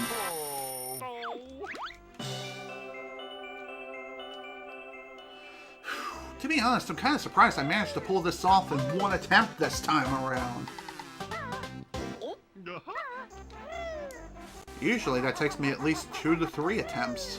Especially when Boggy is throwing his thick-ass hitbox that's wider than even him around just to show his sheer dominance.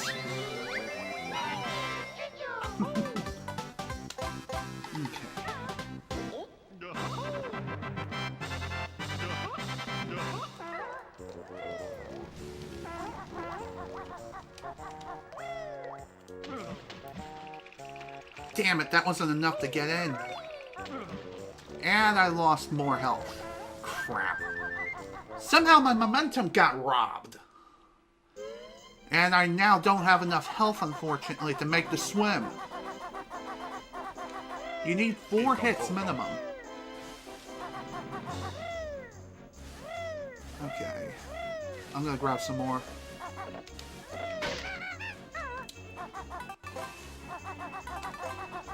Well, that was definitely not a very good ending to this level, that's for sure.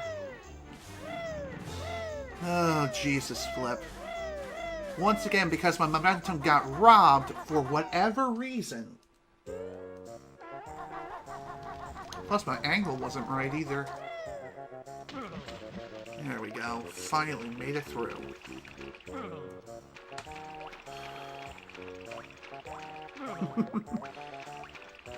You want to know something funny? This swim also is possible in Xbox too, and it's just as easy as the original. Kind of funny if you think about it.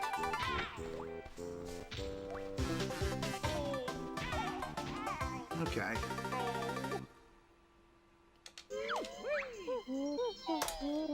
Okay, level done.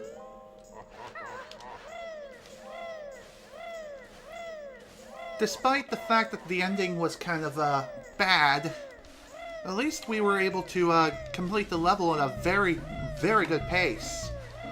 And to be honest, I feel as though that made up for the shit show that was Bubble Gloop's Swamp. Of course, the next time I attempt another run, it'll definitely go better. That much I can guarantee. But we'll definitely have to wait and see what happens. First off, though, we do have to get this run in and finish it at least. Or at least try to. Still something else I gotta do in this day. Okay.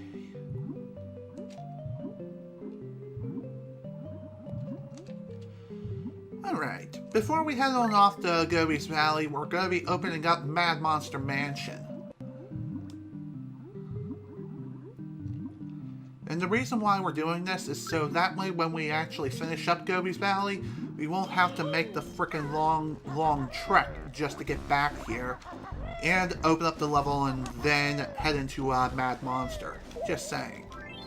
Better to get this open now and get it done out the way than having to wait a long time later. Just saying. You'll thank me later. Most runners, in fact, now that I think about it, I think every single person who speedruns this game, they do the same thing. Well, that definitely was not a very good quick dive. Oh well, at least I was able to do it.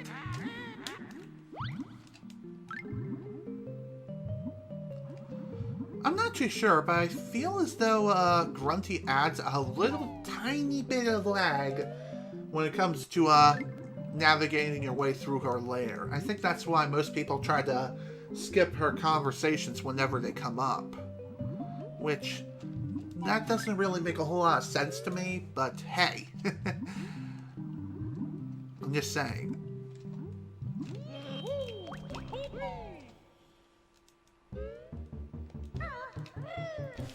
By the way, for those of you who are... Oh my god. Drop! Not like that! Jesus! Wow. Screw this damn game, I swear to God.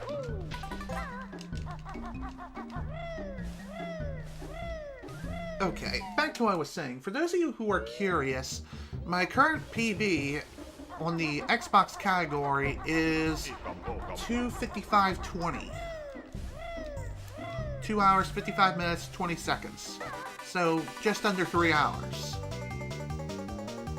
As far as the N64 category, I've not submitted any times to that category in particular yet. And the reason? I've not been able to complete a single run yet. Hopefully today, things will be different. As we head into Gobi's Valley and pray to God that I'm able to get into the damn space.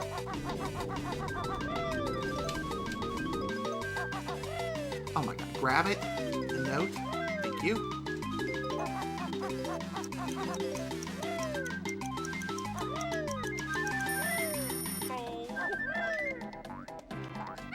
Oh my god. Of course, unnecessary damage. That's definitely not good.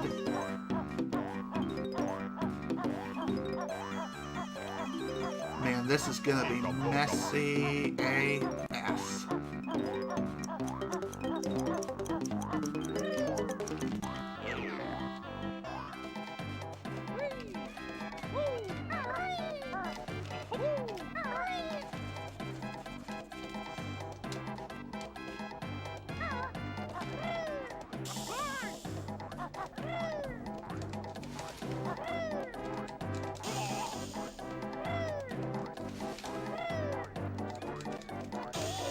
Okay, that's what I mean about not being able to get in here via Talent Rock. It just teleports me to the left every time I attempt to do that. So, that's kind of pointless. Honestly, I have better luck doing it via Beak Barge anyway. Don't know why that is. There's gotta be something I'm doing wrong here. I don't know what it is. But from what I've seen in the tutorial by Dickus Khan, he actually made a detailed tutorial on how to perform the clip via Talent Trot. Basically, you have to angle the camera in just the right way, jump down, go into Talent Trot, receive damage, and then rub up against the wall, holding forward, doing a full jump, and then move left and right, and just wiggle your way around until eventually it allows you to go in. It's kind of weird, I know, but from what I've actually seen and managed to pull off myself, it actually does work. It's just the consistency on it for me is completely busted. I can't do it on a consistent basis. I don't know why that is. I don't know what I'm doing wrong here. It's like I just simply cannot get in, no matter what I do. Funny enough, it's actually easier to get inside the space on Xbox as opposed to N64 for some reason. And N64's, the optimal N64 version of the game to play is actually version 1.0, while Xbox is based on version 1.1, which fixed a couple of exploits, including the termite skip, which you could not perform in version 1.1.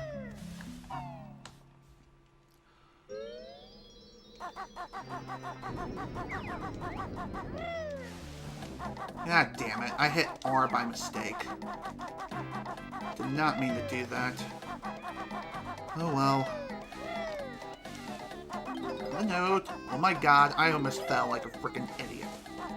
That would have definitely been bad news bears, if I do say so myself.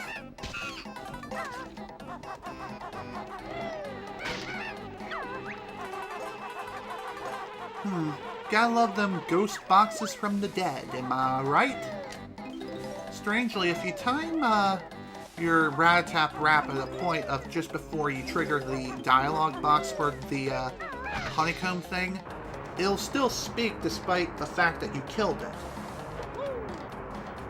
It's kind of funny if you think about it. Alright, let's get to work on this.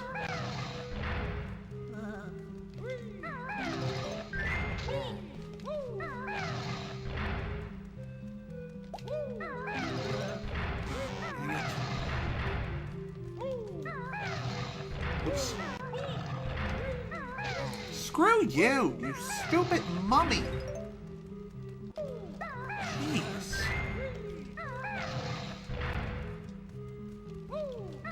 I know I can just simply kill it by means of using gold feathers against it via the Wonder Wing. Yeah, that is what it's called, the Wonder Wing. Oh, that was stupid of me. Is this note? No, that's feather. Okay, Mumbo.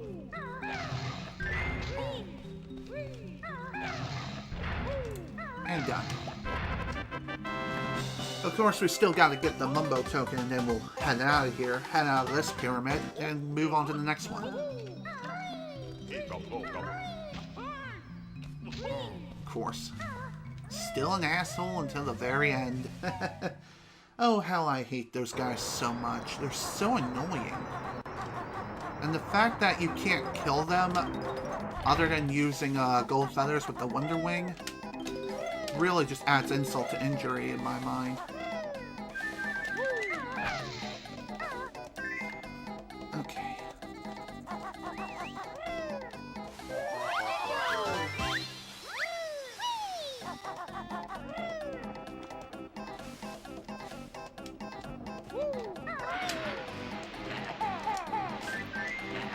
How did I miss the first shot? The game is being weird again. Good Lord above. Oh, how I love this game sometimes, I swear. I mean, I love it so much I speedrun it for Pete's sake, but still. Can't deny the fact that it just loves being weird too.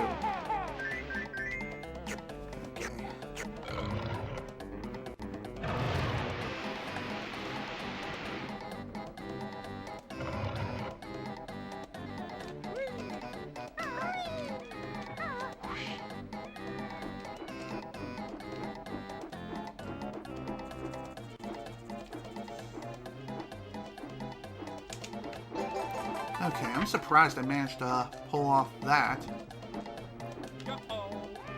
And that! That works perfectly.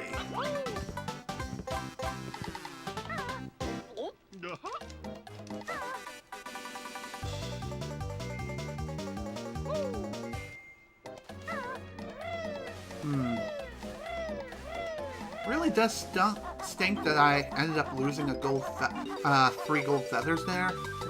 But, again, we'll be able to pick up more as we go through this pyramid or go through the rest of this level here. Grab it.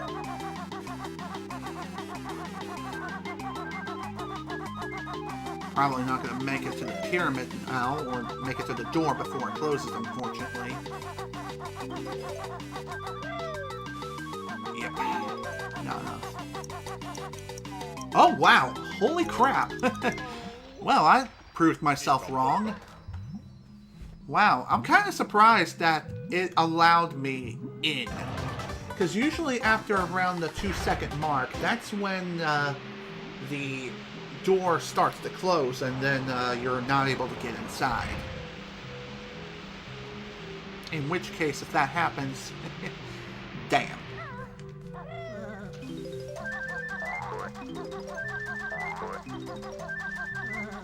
Out of here. Jerks. Every single one of them.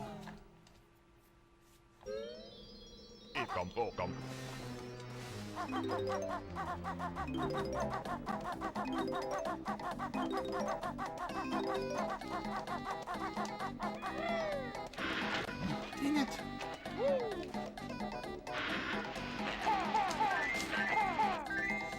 Okay, well that was kind of sloppy. Not exactly much I can do there, unfortunately. Not at this moment.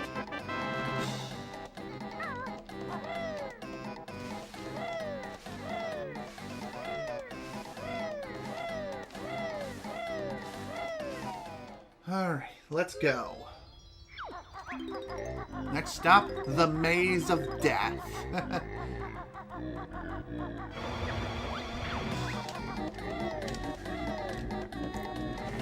Man.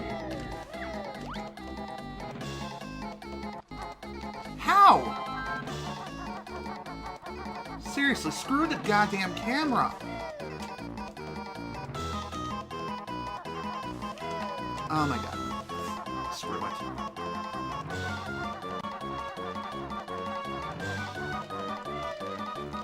Get up there. Thank you. Good lord above, that was horrendous.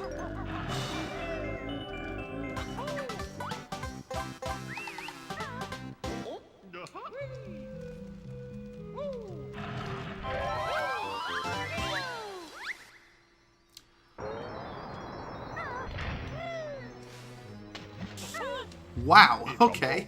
Perfect quick dive. You know you've done the quick dive absolutely perfectly if you manage to take damage while you're diving into this lake. Just saying. Alright, that's number 6.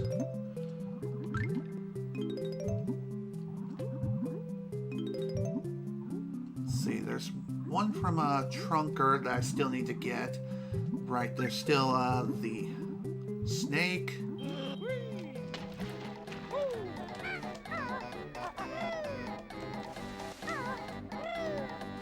Still gotta do that yet. Still gotta do the rings, which I will be doing right about now. I will be taking care of that next.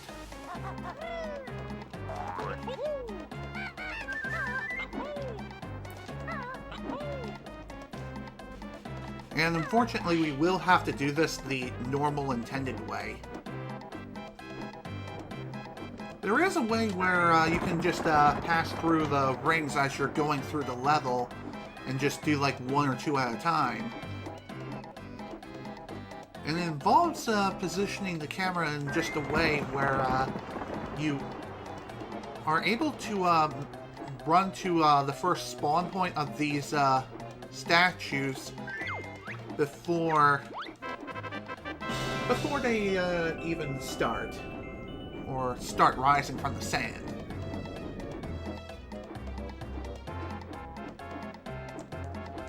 Alright, I'm actually going to go ahead and leave that Jiggy there. It's all part of the plan, trust me. Actually, that was dumb. What I should do instead is prepare for this.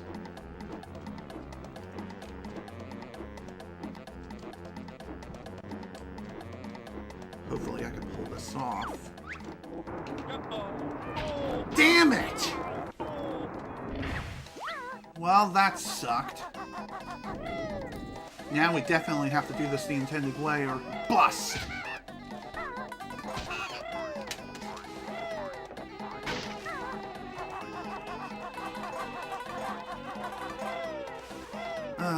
That sucked, man. Oh, come on, game! Why you gotta do that? So not fair. There went even more time than necessary.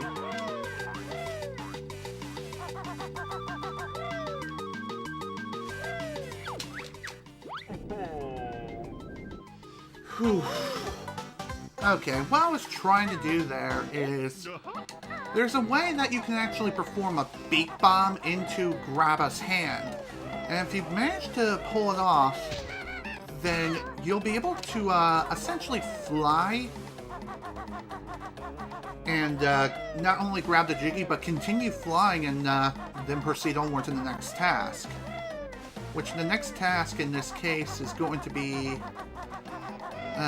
Trunker and Gobi here.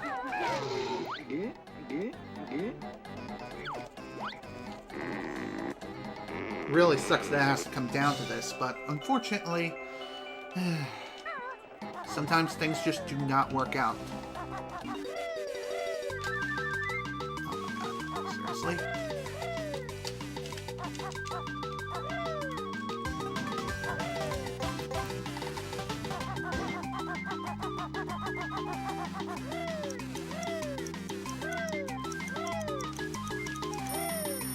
Ah, damn it. Well, that's unfortunate.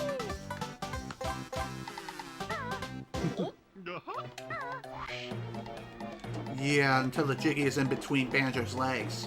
Okay, I'll remember that for next time.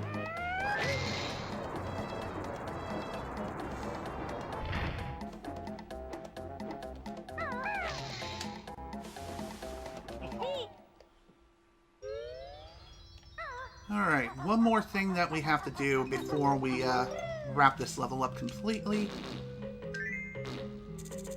is, of course, this.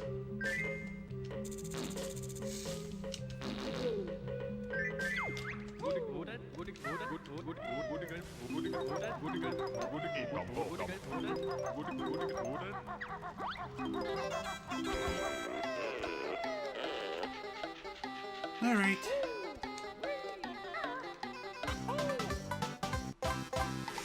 Yeah, you're telling me. Grabba can definitely be a frickin' ass. One of the worst enemies in the entire game. But not the worst, by far. There are still some other enemies that are even worse than it.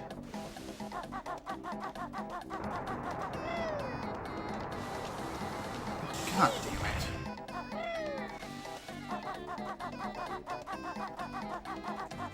Damn it, of course I missed the frickin' carpet.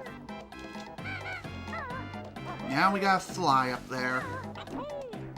Otherwise it's gonna waste at least 30 seconds or so.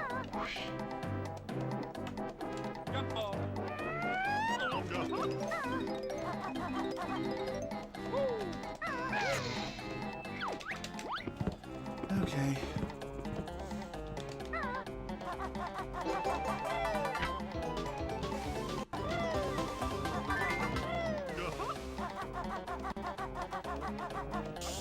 Alright, time to get ready for the Death Warp. Which is as simple as just following the no trail and just burn to death in the sand. It does take a while, unfortunately. I'm trying to figure out, how is it that people are able to fully utilize the Death Warp here in this area? I think it's because they're able to complete levels in a bit of an odd order. And instead of doing Bubble Bloop and saving that place until last, they instead just continue on. Okay, so I think that's how people are able to utilize the Death Ward properly, more so within Gobi's Valley. It's because of Reverse B Adventure. Due to the fact that they saved Bubble Bloop for last, they have 2 less empty honeycombs to work with. Yeah, you have to have 4 health left by the time you go to that location.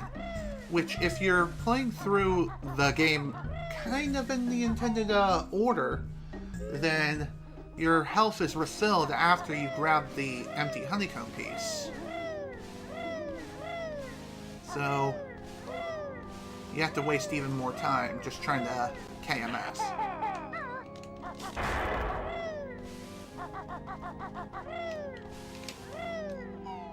Alright, time for Mad Monster Mansion. Now, hopefully we won't do anything dumb and end up killing ourselves at the worst moment. Grab the note, please. Thank you. Well, that was weird. It would have been funny if I would have discovered a new out-of-bounds exploit or something.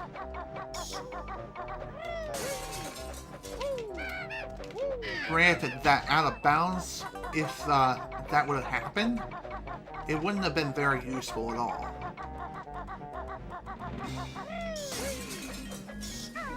If you fall out of bounds at the wrong point, then the game will warp you out.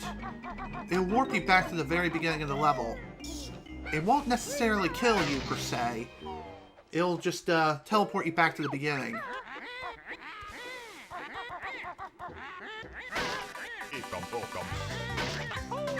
Okay, that was just dumb. I forgot to fire an egg over here.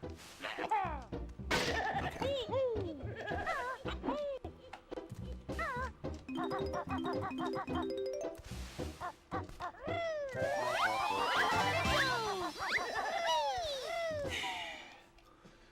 Anyway, when it comes to Mad Monster Mansion, the worst enemies in this entire level are between the bats and the teehees. No, seriously, that's what the ghosts are called. Teehees. Like, teehee! I'm a ghost. I'm annoying. Fear me.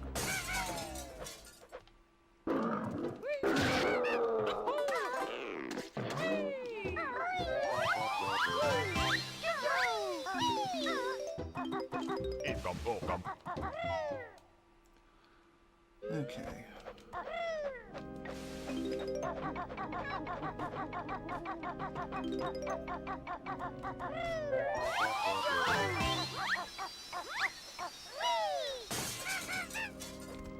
Wow, that lag is most definitely real.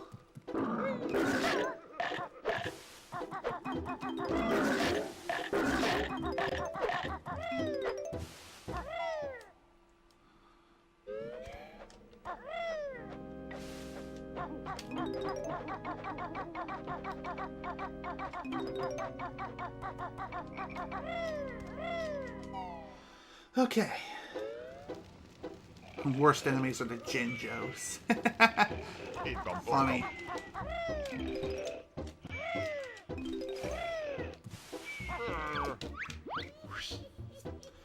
It depends on what you mean by the Jinjos. If you're going for, like, say, for example, the skip of the Jiggy Dance, then yes, they can be the worst. It depends on the location, the timing of you grabbing the Jiggy, and whether or not you land in the water, or what have you. Just saying. It can be quite frustrating. But is it the most frustrating thing ever? No, it isn't. By far.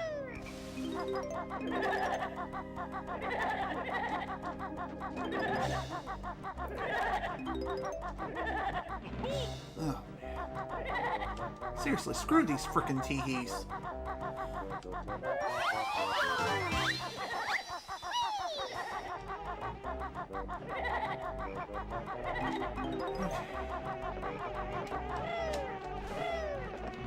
Oopsie.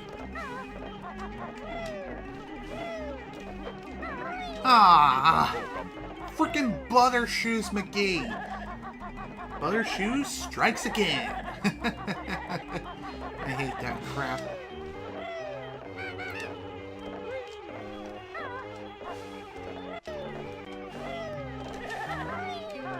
Ah, again! Freaking Buttershoes!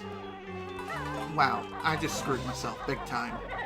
Well, that's unfortunately a pretty massive time loss. Now I gotta take the long way around. Banjo, get the hell off the pole!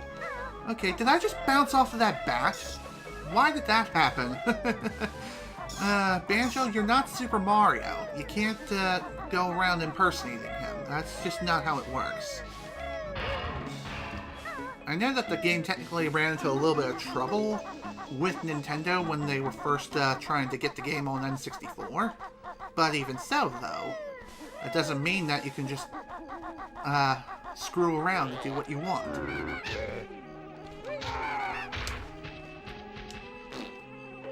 How did that miss? Thank you.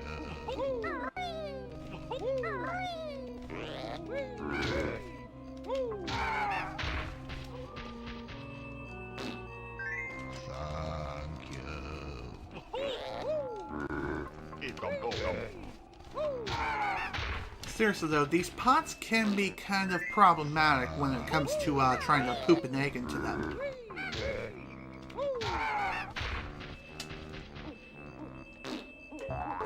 Oh, come on, seriously? That's what I mean.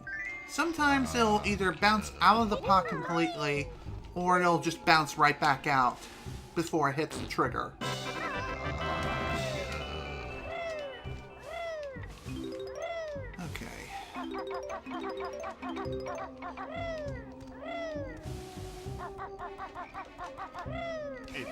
Why do I have a feeling I'm missing a note somewhere? Well, probably because there was one note I kind of left behind in the storm drain. Which, I will be getting that once we start with the pumpkin stuff. Which is at the very end of the run.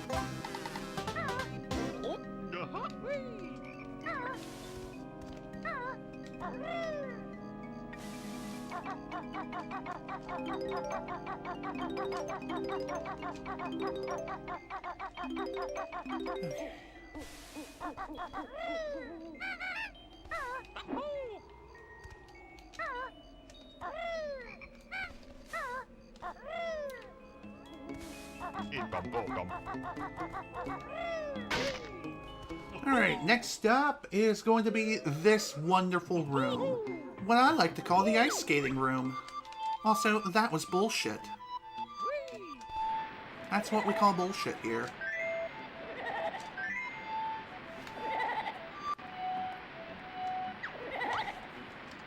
Oh my god, really?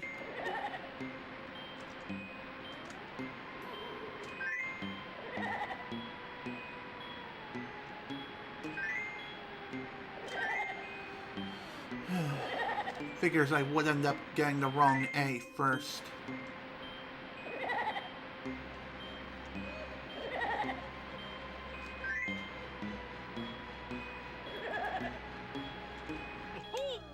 I knew that bastard was going to hit me too. I was just going far too slow.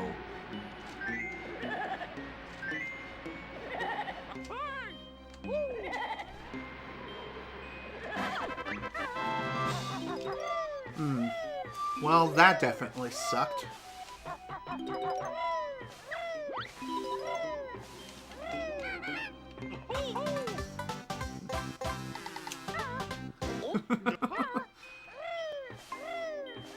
I just caught the comment you attempted to leave, but it was caught by the auto mod. It is pretty funny based on what was said, but I'm not going to let it through.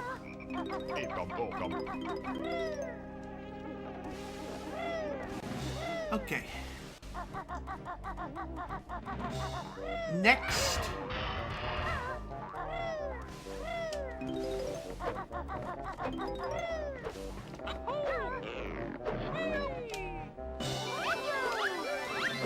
Awesome! I managed to pull this off.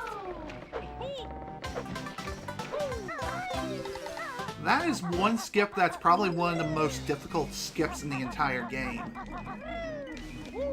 That particular skip with the Jiggy Dance celebration skip. With that Jinjo in particular. There are 3 places where you can actually pull that off. That is in Mumbo's Mountain, Mad Monster Mansion, and finally, Rusty Bucket Bay. Those are the 3 places where you can pull off the skip. Funny enough, Mumbo's Mountain as well as, okay, Mumbo's Mountain is, pretty difficult to pull off, but the hardest one is definitely Mad Monster Mansion by far.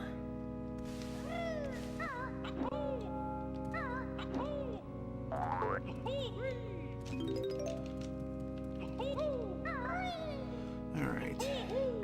I'm gonna try something a little bit different this time around. I know there are 2 notes on the frickin' bench on the left-hand side of the church. I'm gonna save those for when we finish up here. Okay, here we go. Let's get this started. I am aware that you can fully memorize all the keys of which Mozan is going to press, and you can press them before he does. However, there's a lot of keys that you have to memorize. And if you're too slow, then even the correct keys that you press will register as incorrect for some reason.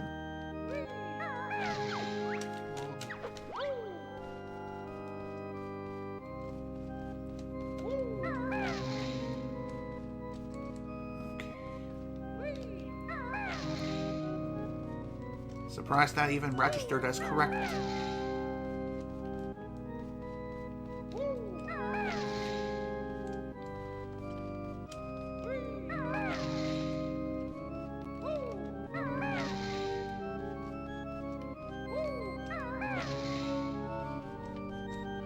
Almost done here.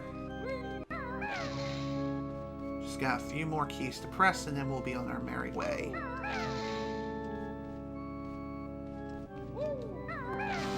Oh, come on! Are you serious? Okay, that was kind of bullshit.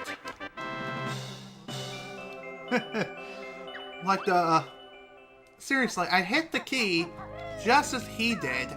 Yet it did not register at all as me hitting the key. Thankfully, I was able to quickly correct the mistake, but still, it was ridiculous that even happened in the first place.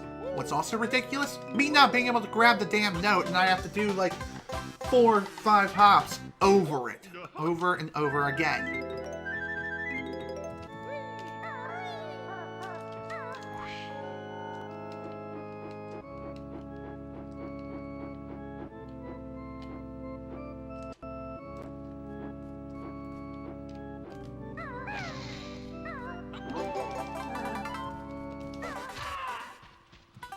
That's not chance it.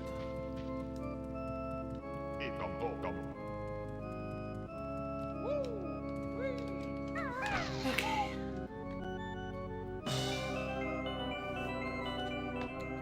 Almost done with the church. Just gotta drop down, just like that. Grab a couple of notes here. Hopefully I won't forget them this time.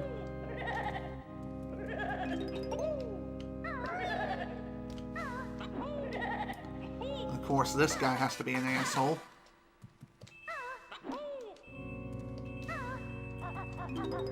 Okay. Hooray, I actually didn't forget any notes this time around. Good.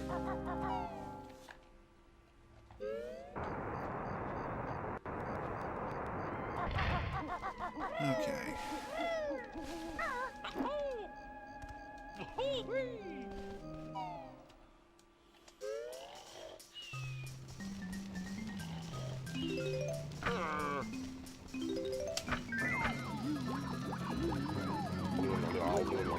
Okay, just a couple of things left to do now. We have a few more things to grab, and thankfully we can grab them all as the pumpkin. I am the Pumpkin King after all. See what I did there?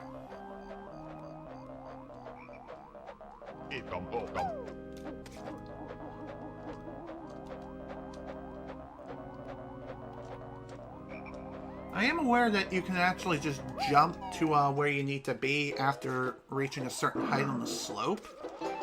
However, I've really been having a lot of bad luck when it comes to doing that lately. And the reason for that is I seem to overshoot my jump quite often. And if I'm not overshooting, I'm undershooting the jump. Which is kind of ridiculous, I know, but it's true.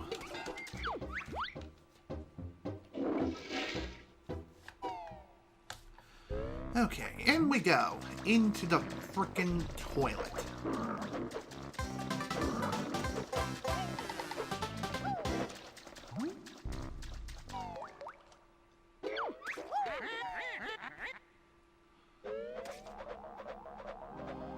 Okay. Down we go. Down the storm pipe.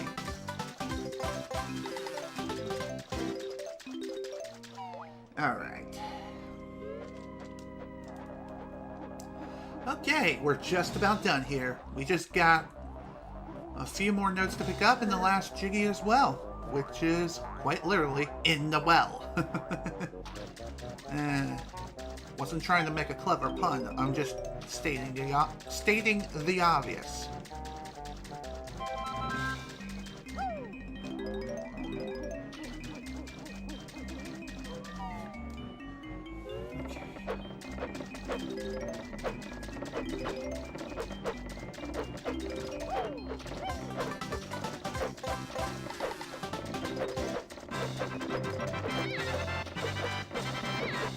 Okay, let's grab this, and done.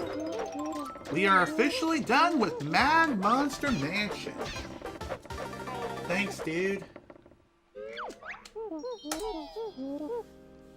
Oh, finally! I actually made it past said level. Holy crap. That only took like a month's worth of attempts. Jesus.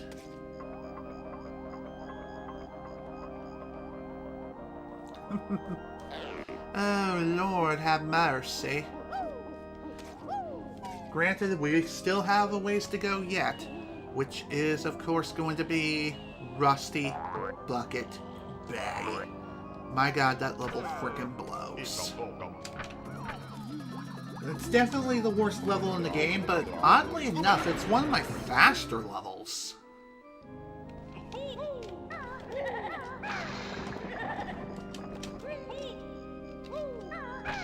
Okay.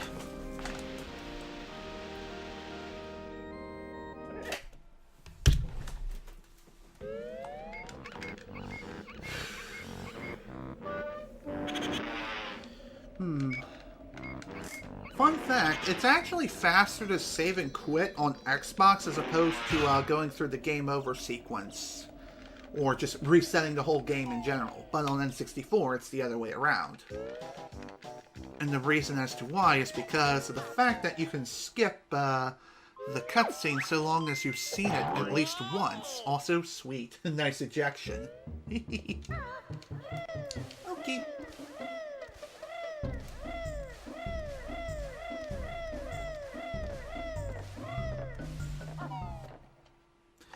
Okay.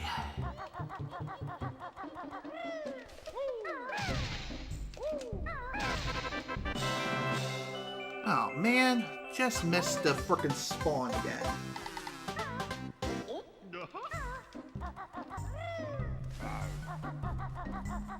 Hey.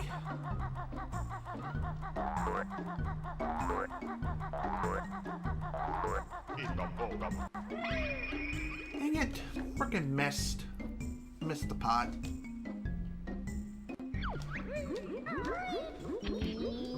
Oh well. Funny enough, even if you land into the pot, there is a pretty high chance that the pot will just kick you out anyway. It's kind of weird, but it's actually true. I've actually had that happen before on a run before. And I know I said before in the same sentence twice.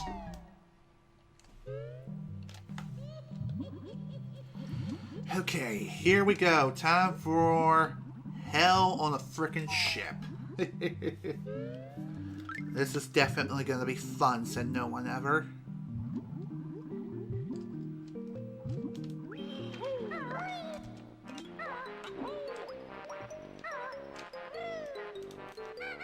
Oh, come on. Seriously? Again with the robbed momentum thing.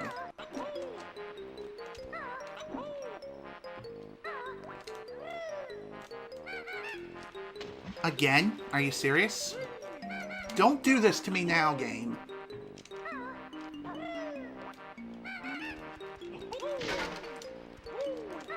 Whew. Okay. Well, that took a lot more time than necessary, that's for sure.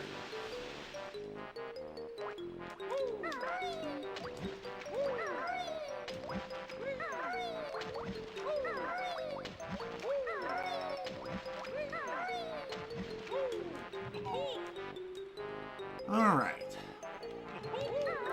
Well, despite that little screw-up, we're now ready to open up a Rusty Bucket Bay.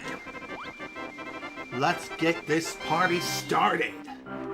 Let's get this started, boys and girls, as we dive into the belly of the beast. That is this frickin' level. Seriously, screw this goddamn level. There's a lot at play here that needs to be done with precision. And that precision mostly lies within the engine room. That's really about it. The rest of the level is not that bad. It really isn't. Especially if you know what you're doing.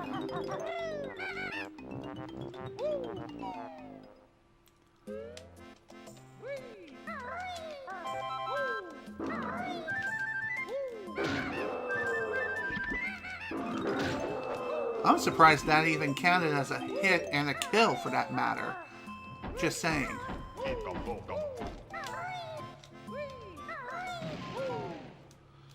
I'm surprised I even managed to escape that way.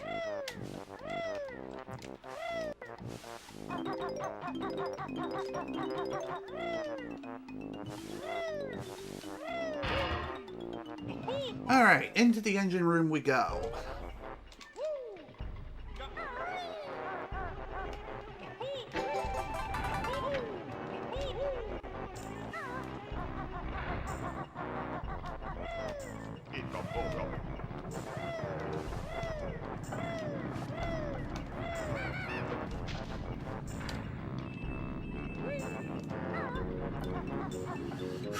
This place is definitely going to require a ton of concentration. Especially considering what we have to go through.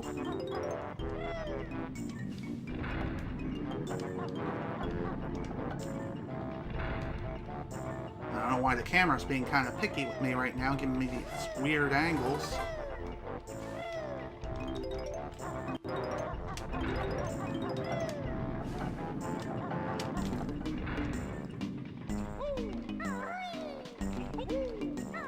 Okay, one fan down, or at least one switch down. We still got the fans to go through yet.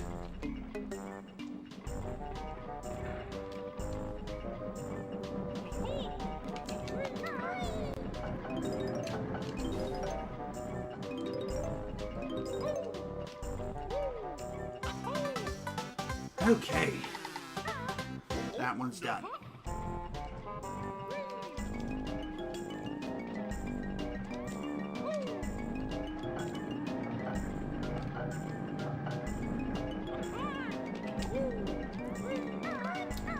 Okay, excellent. That went really damn smooth. Now we just need to glitch through the wall as if we're playing Donkey Kong 64 and proceed. And proceed. And proceed. Come on, dude, come on, let's go.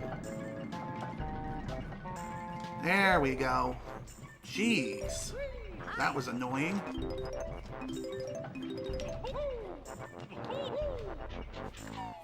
Strangely, sometimes you can just glitch right through the wall.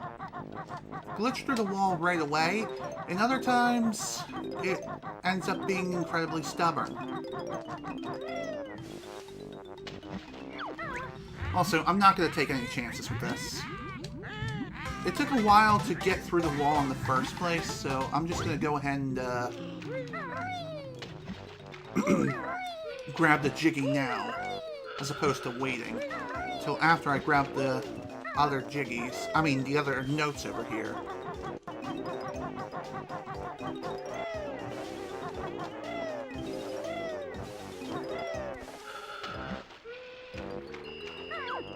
The most optimal way of completing that Jiggy with the propellers and everything is to grab the notes on the back of the ship, then jump to where the 4 notes are located. Afterwards, you would then grab the Jinjo and then swim for the Jiggy within the propellers. And then make it all the way over here to proceed onward to the next thing.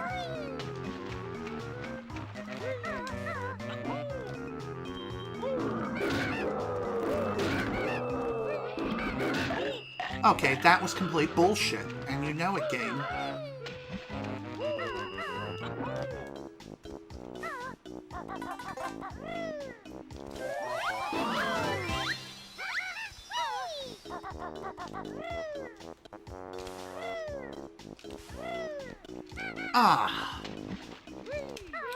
I was trying to perform a pretty advanced tactic where if you are in Talontrot and you jump in a certain way, you'll be able to cross the gap without having to drop back into the water.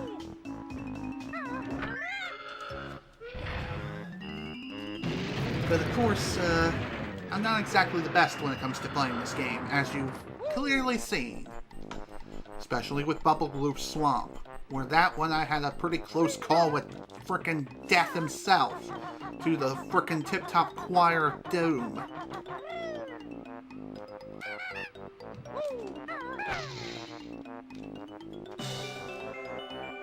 Okay.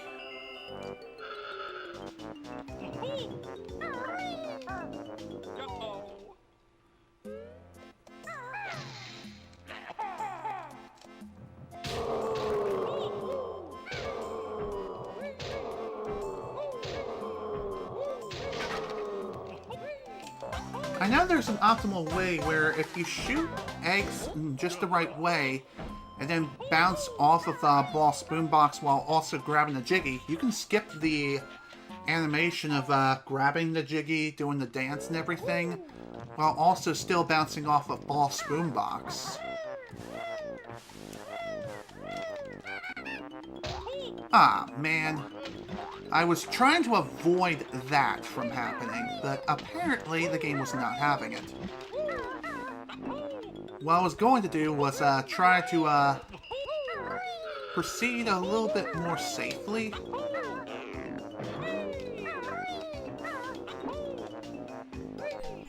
Believe it or not, there's actually a room of which we can go into, and that room has a few notes in it.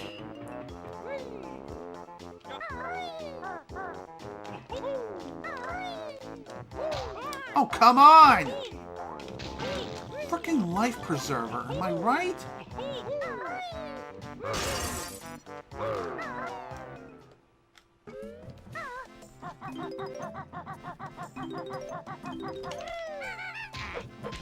I'm surprised that even managed to hit him.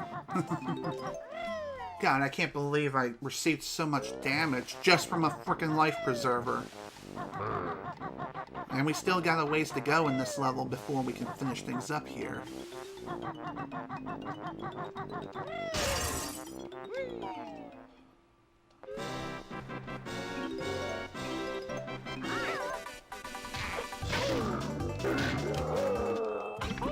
Okay.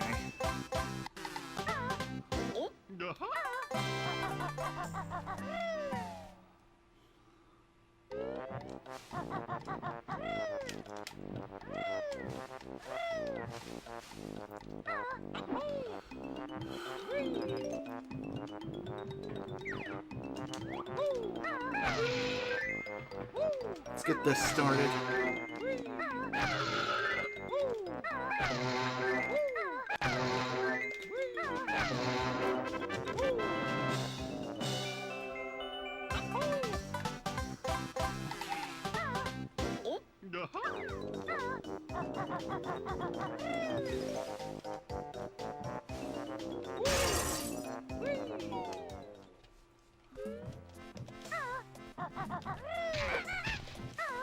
I know I'm kind of doing things in a bit of a weird order when it comes to the ship, but I figure I might as well try a slightly different route here. That way, we can finish this level possibly a little bit faster. If not, then definitely at a good pace, for sure.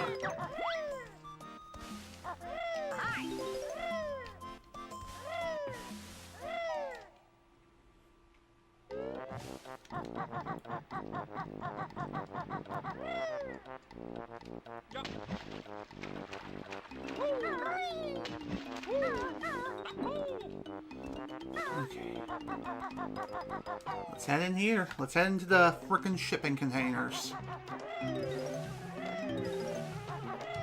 This part can be kind of annoying, especially when the hit detection decides to shit itself and ends up killing you as a result, which is super annoying as crap. But hey. Sometimes, when you go to attack those frickin' slugs and do the rat-tap-rap, knowing that they're going to be coming out. Also, how the hell did I miss that note? Whatever. At least it's done.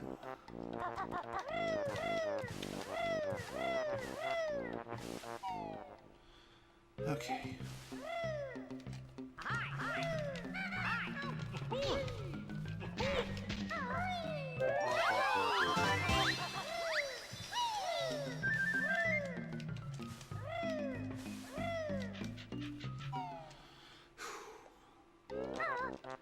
I don't know why I got this nasty feeling like I missed a note somewhere.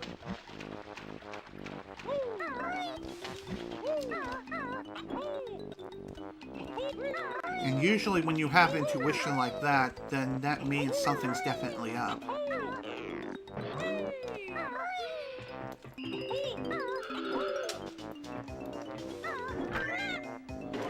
Alright.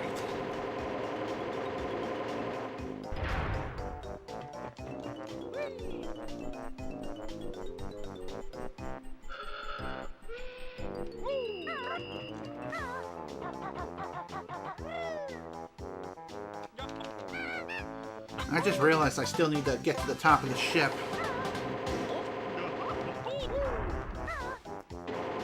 Oh well, I can still do that right now. No problem.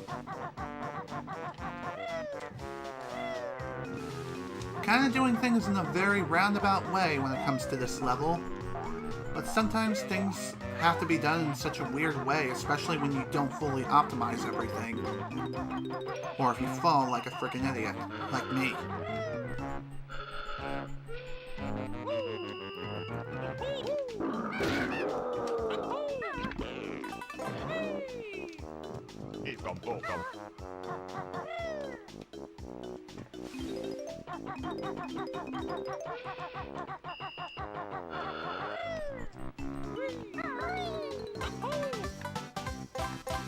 Okay.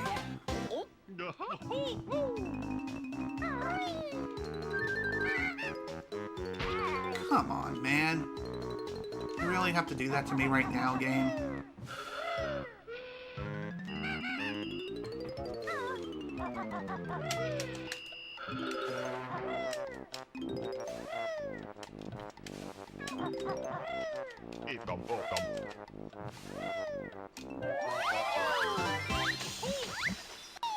Funny enough, it's actually really easy to end up doing the quick dive in this acid. If you want to know why, it acts the same sort of way as it does in Freezy Peak with its icy water.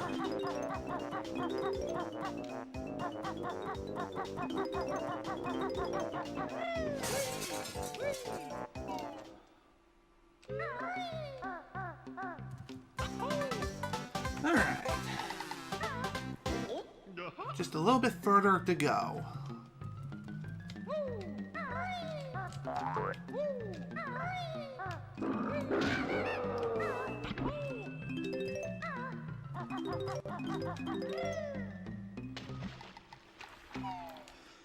Okay, let's get to work on this.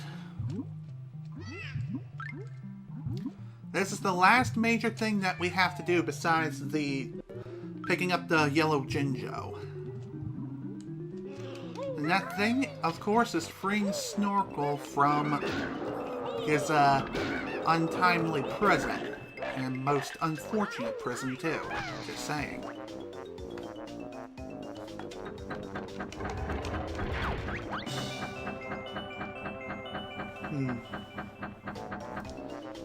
It makes you wonder, how is it that a frickin' dolphin got stuck underneath of an anchor like that?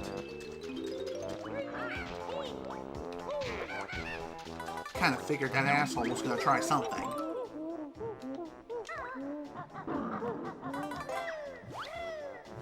And yeah, the reason why I grabbed the extra honeycomb there was in case Snacker decides to get a little bit nasty when it comes to collecting the final Jinjo and the last Jiggy of the level. As this one can be kind of a pain. Funny enough, this Jiggy Dance skip is the easiest to pull off in the entire game.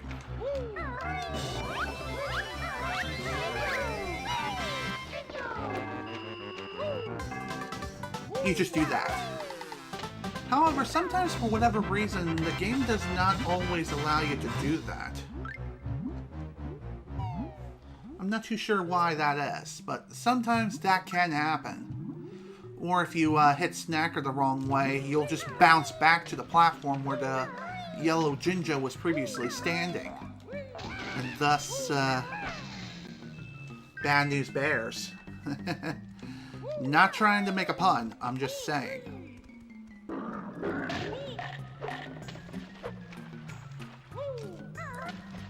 God, frickin' camera, I swear to God.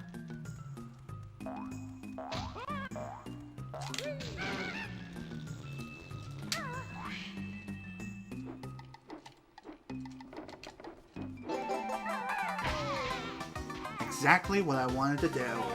All according to plan, trust me. And with that, that level is officially done. As I get stuck in the entrance. Only me, am I right?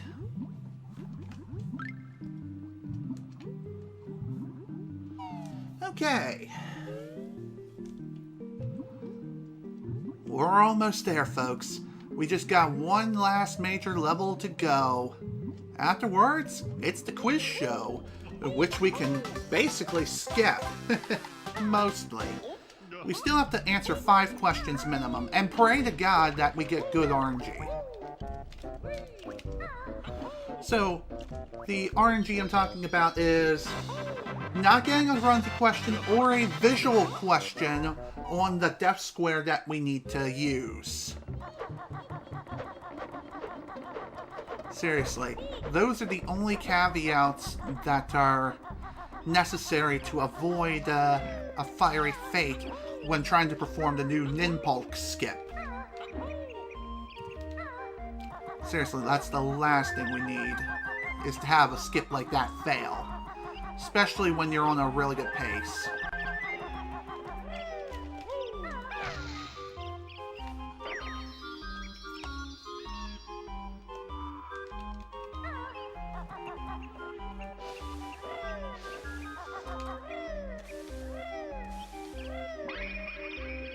Okay.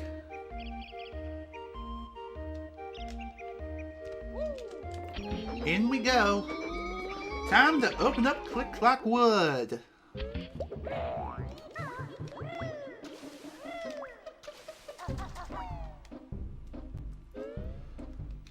And opening up said level is gonna be one hell of a treat.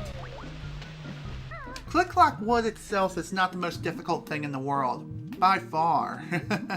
Honestly, I think Rusty Bucket Bay is more difficult than Click Clock Wood is, even from a casual standpoint.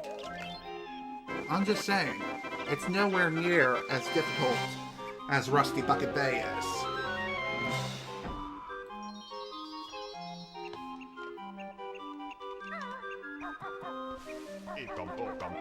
Okay.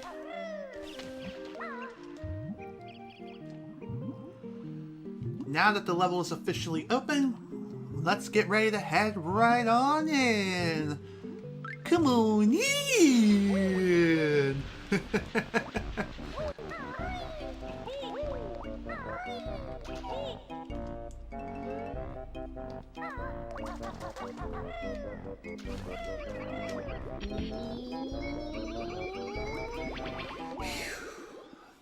Okay.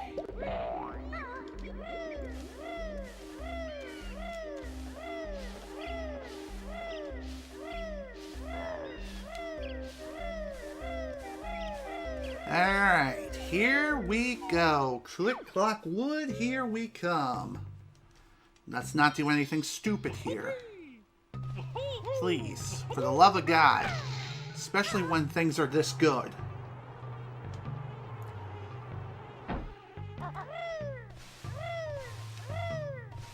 Come on, baby, let's go to work.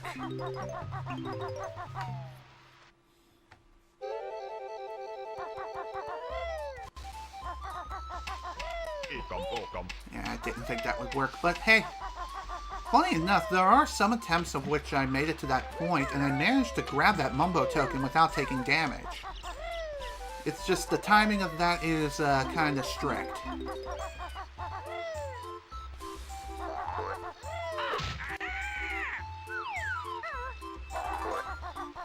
And if they fail to pull off the timing properly, then unfortunately, you're going to receive some damage. Based on where you are, you may end up receiving more damage than necessary.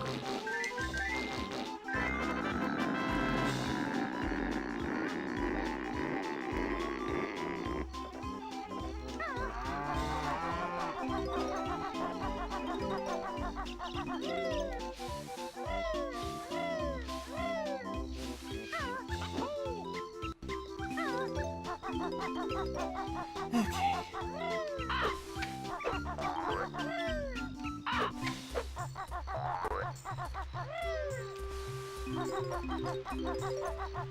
Funny enough, the routing for Click Clock Wood is quite different in comparison between N64 and Xbox. On Xbox, there's a lot more death abuse that players utilize. But on N64, you obviously can't utilize it due to the fact that it resets everything if you die at the wrong moment.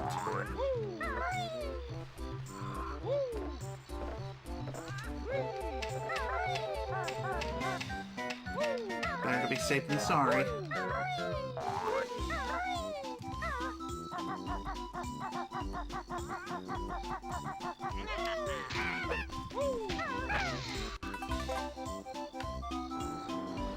Okay.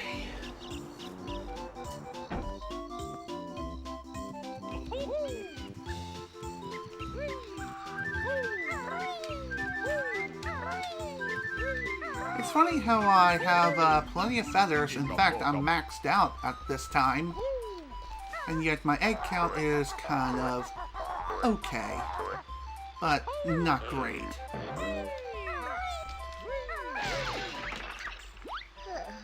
Alright. And with that, we're done here with spring, at least for now. We will be back here once again later on to grab a few Jiggies and also the bee transformation. There is no reverse bee adventure in this run. Just due to the fact that I don't know how to perform it yet. And once I do learn how to perform reverse bee adventure, then the entire route is going to change. That much I can guarantee. Along with learning how to perform Freezy Peak Early and 450 Note Door Skip. Those are really the only skips I have left to learn. Other than that, that's basically all I have to worry about. Just those three major skips.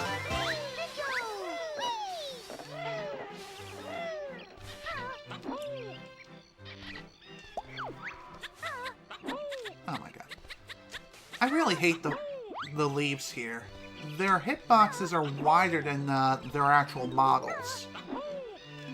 I'm not too sure why that is. But regardless, it's dumb.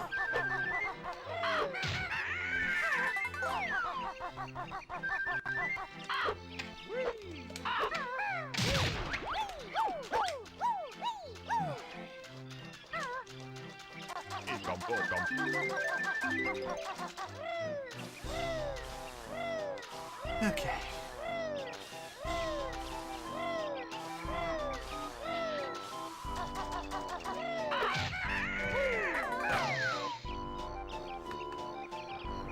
I find it kind of dumb that you can't really go into Talon Trot and also maintain it while you're opening the door of summer, fall, or winter. And you can only do that in spring. I suppose the reason why that is only possible when you're opening the spring door is when you're opening the spring door, you're in the same room as the door itself when it opens. However, for all the other seasons of which you're opening up, those doors are loaded in a separate area, and thus that knocks you out of Talon Trot and back to your default state. Kind of complicated, I know, but that's how that works. Also, come on, really? You have to be stubborn now?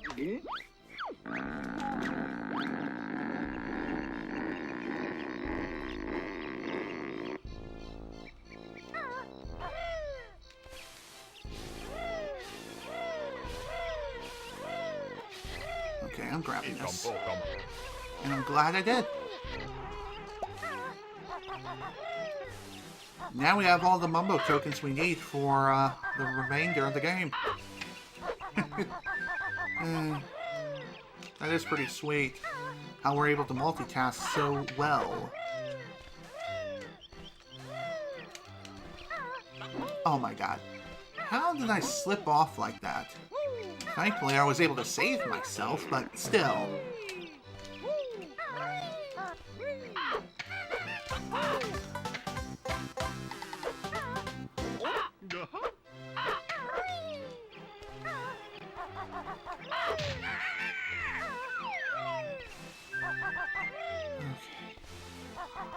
Thankfully, we won't be needing to collect any more feathers for right now.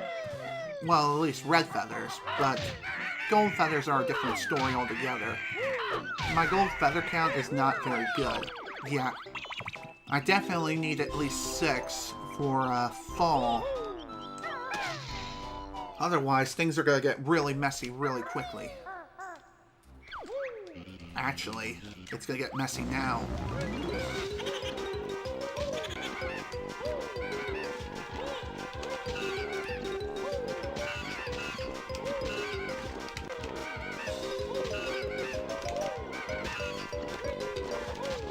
Come on.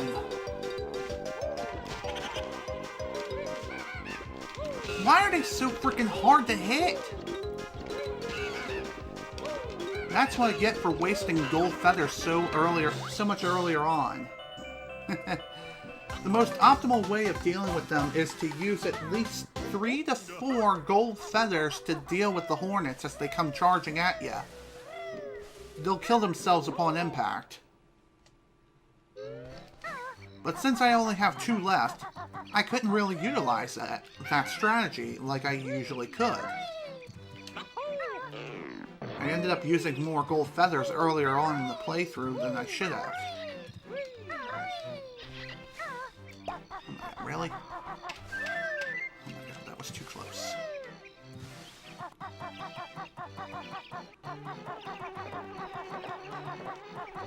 Okay. Definitely worth grabbing that gold feather there. Trust me.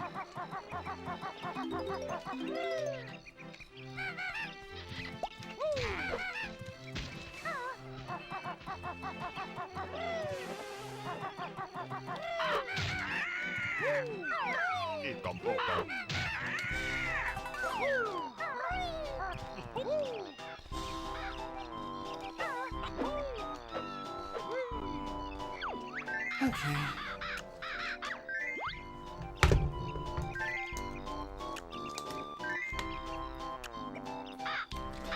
Wait, what? What? I thought he only required 5. Did I seriously miss one? Wow, screw this goddamn game. Wow, there goes a shitload of time. Just because I didn't realize I missed a frickin' caterpillar.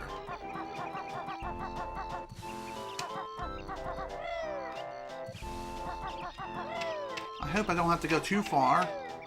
Which it looks like I'm gonna have to do just that, unfortunately. God damn it. Well, thankfully I know where one is. It should be right over here, yeah.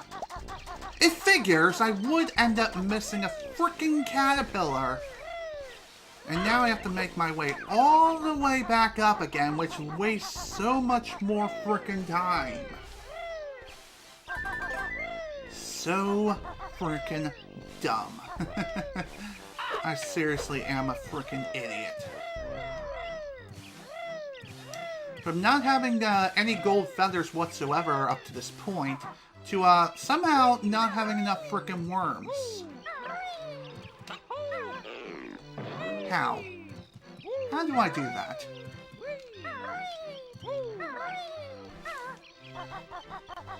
Honestly, I thought I was doing things optimally, but I guess not. Somehow I missed a worm. One more than I should have.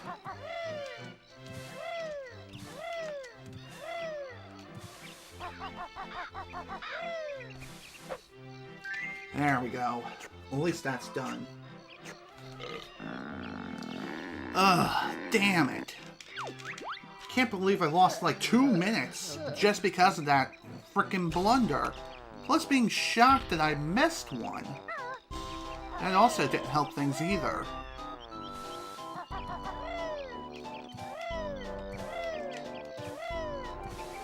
Alright. At least we're done with summer.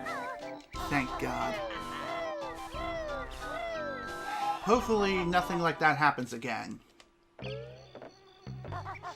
I really hope it doesn't. We'll definitely have to wait and see. Okay, time for autumn, aka fall.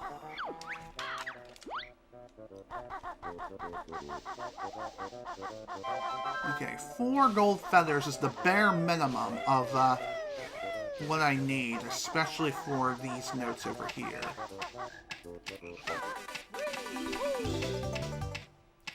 Okay. Wow, I managed to pull off using only 1 gold feather. Usually I require 2 gold feathers to jump in the fetus fly trap, grab the notes,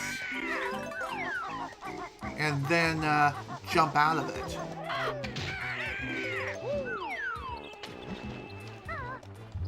Okay.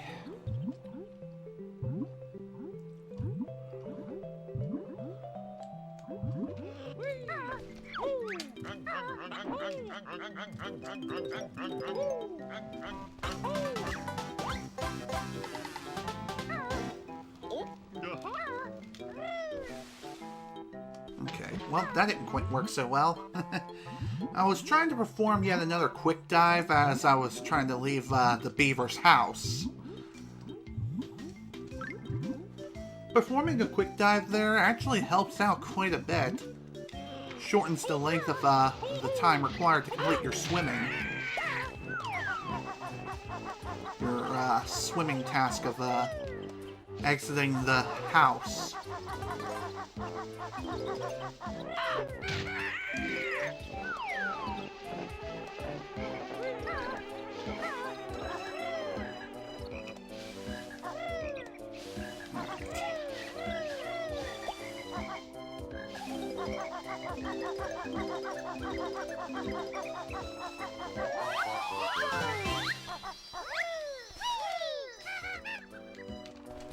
Come on.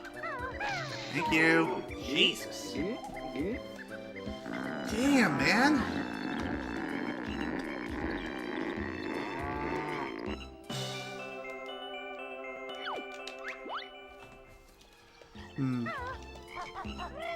Looking at the time that I have here, unfortunately, I don't think I'm going to be getting a new personal best, but at least I'll have one for the N64 category.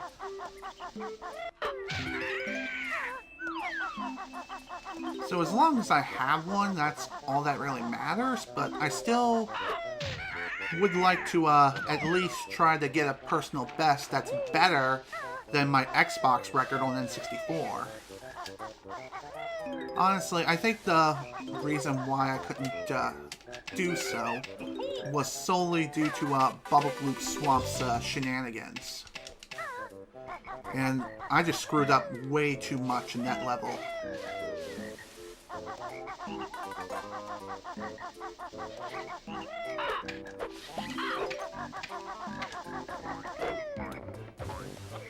Come on, game, really? Alright. Yo.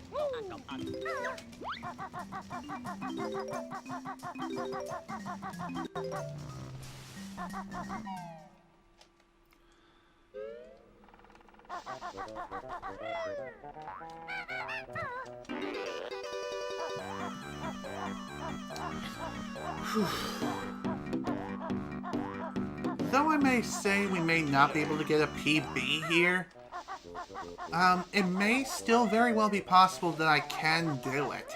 I just have to, not make any more major mistakes here. Granted, I've made several up to this point. Still.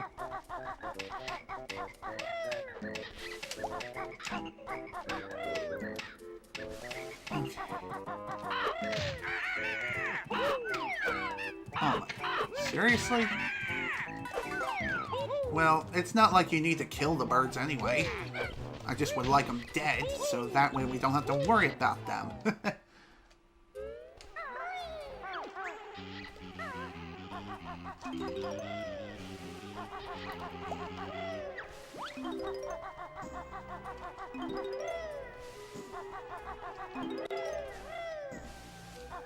Oh my god, really?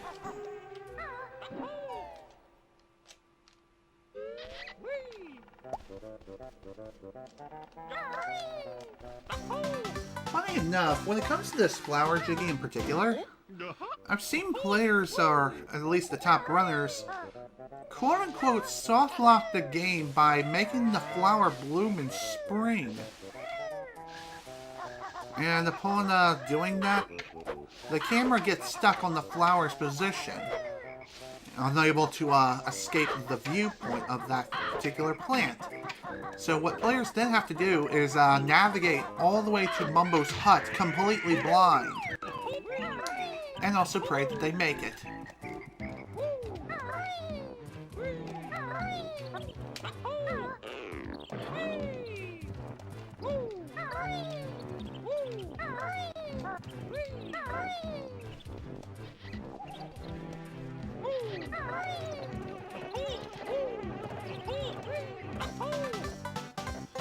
Okay.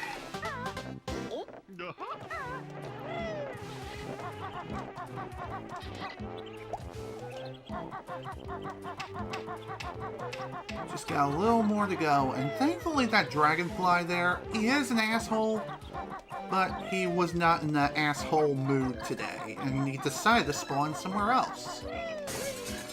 Which, I'm thankful for that.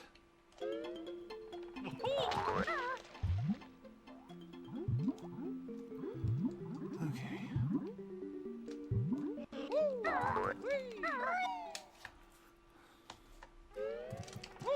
Oh my god, I was freaking out.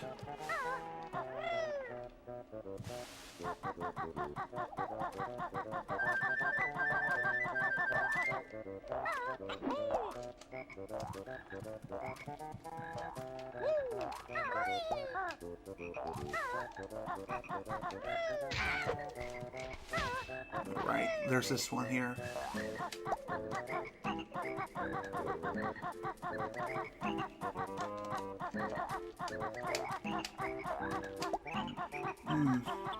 I really hate the fact that the hitboxes on these frickin' acorns are so frickin' bad.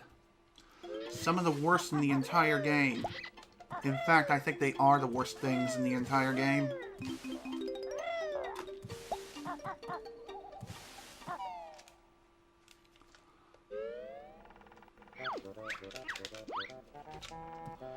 Okay. Here you go. Here are your nuts.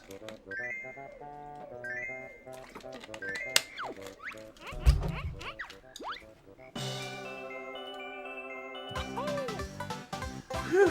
Okay. Done and done.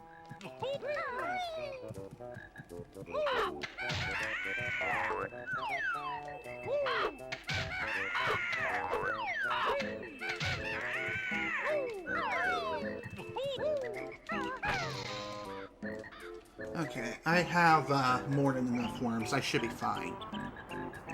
This time.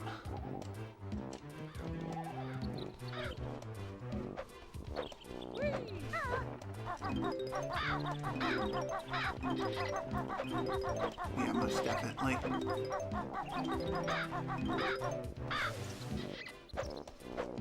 There you go. Eat up, buddy. Eat up.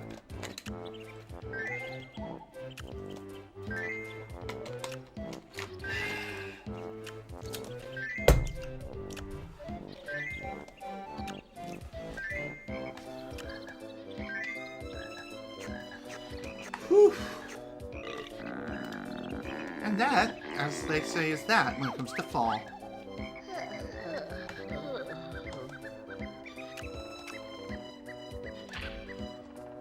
Well, there's something kind of weird. There's no way to speed up the dialogue box of Eerie during that scene.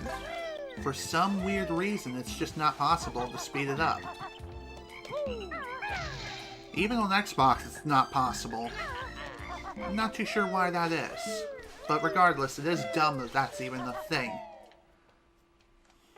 Okay. Alright, all we have left is winter and finally the return of spring once more. Let's do this.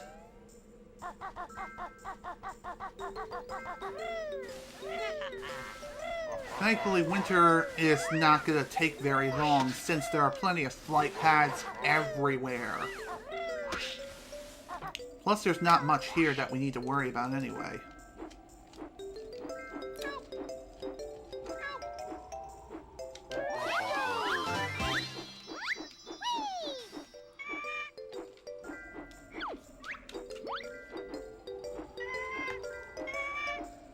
Okay.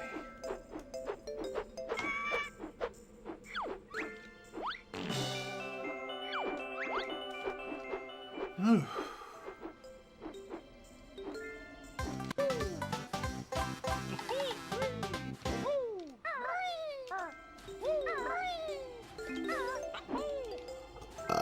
Excuse me. I knew I felt a burp coming on. Just wasn't 100% sure when it was coming.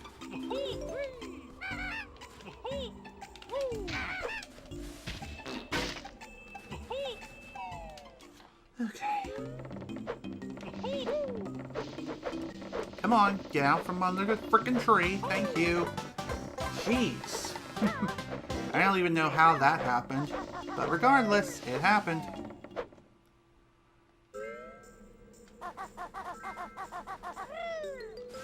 Alright. We don't have too much more left to go. Essentially, what we're going to be doing now is working our way from the very top of this tree area here, all the way down to the very bottom.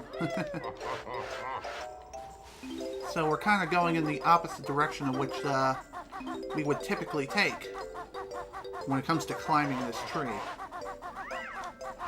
And I should have grabbed those notes earlier on, but oh well.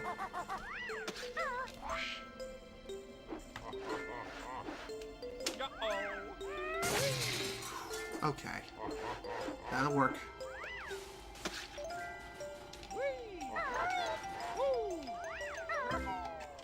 Okay.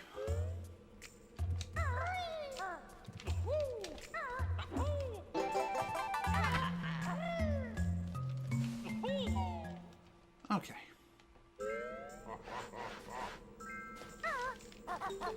Still have a little bit of work left to do here.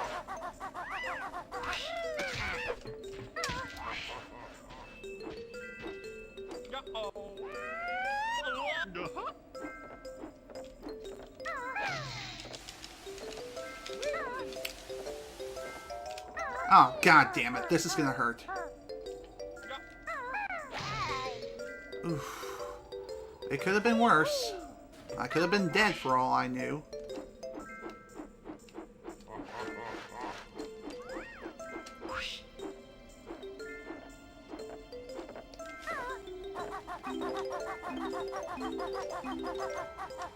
Alright.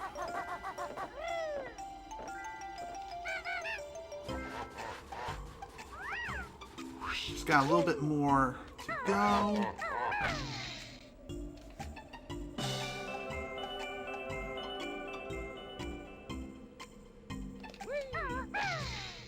I am aware that there are 4 notes left.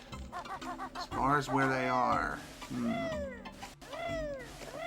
trying to figure that out now.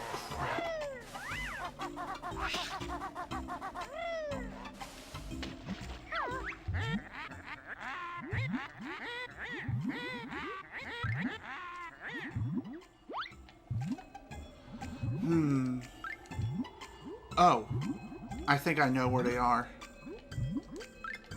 We'll be grabbing those notes momentarily. We're gonna go for a flight one more time. Okay.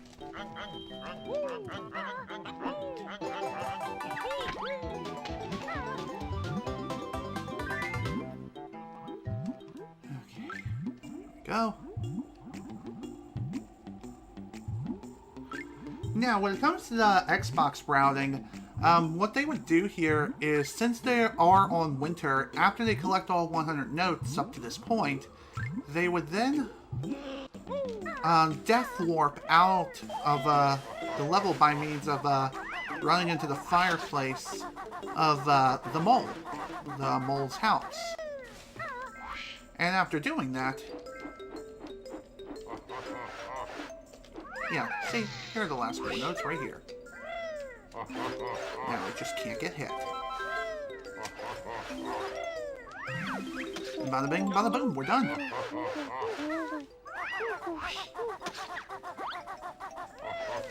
Where am I going? It's faster to go out this way. Doofus. Doy. I was thinking I would have to go the long way around, but no, thankfully that's not the case. I can just go this way and not get hit like a freaking idiot. Alright. Oh, crap. Yeah. Definitely not going to be getting a new PB this time, unfortunately. But we will have a time nonetheless.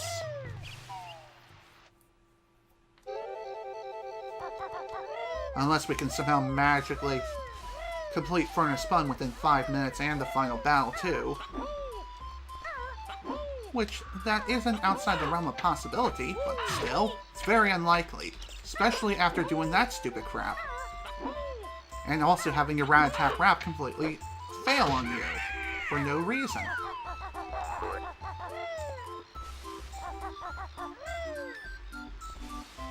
Now, I would have normally just gunned it for Mumbo's hut here, so that way I can get the transformation and go. Well, the reason why I did not do that was because I did not want a chance possibly dying at the worst moment, like just before reaching the hut. Because remember, even though we collected all the notes, we still need to pick up the last couple of Jinjos and also the last couple of Jiggies as well.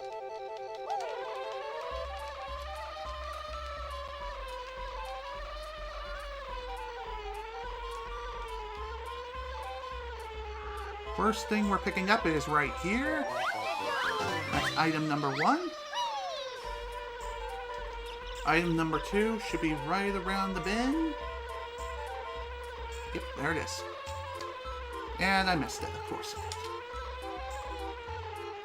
I seriously cannot fly with frickin' B Banjo.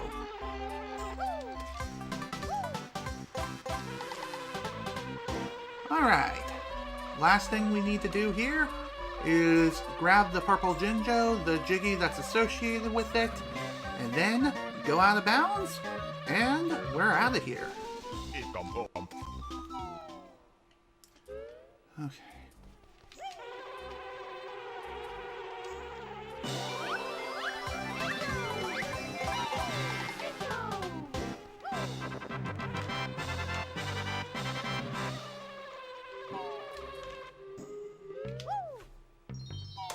Bada bing, bada boom, we're done.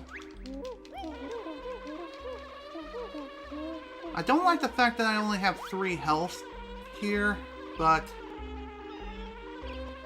if anything, I can always just throw myself into a pit. Just wait.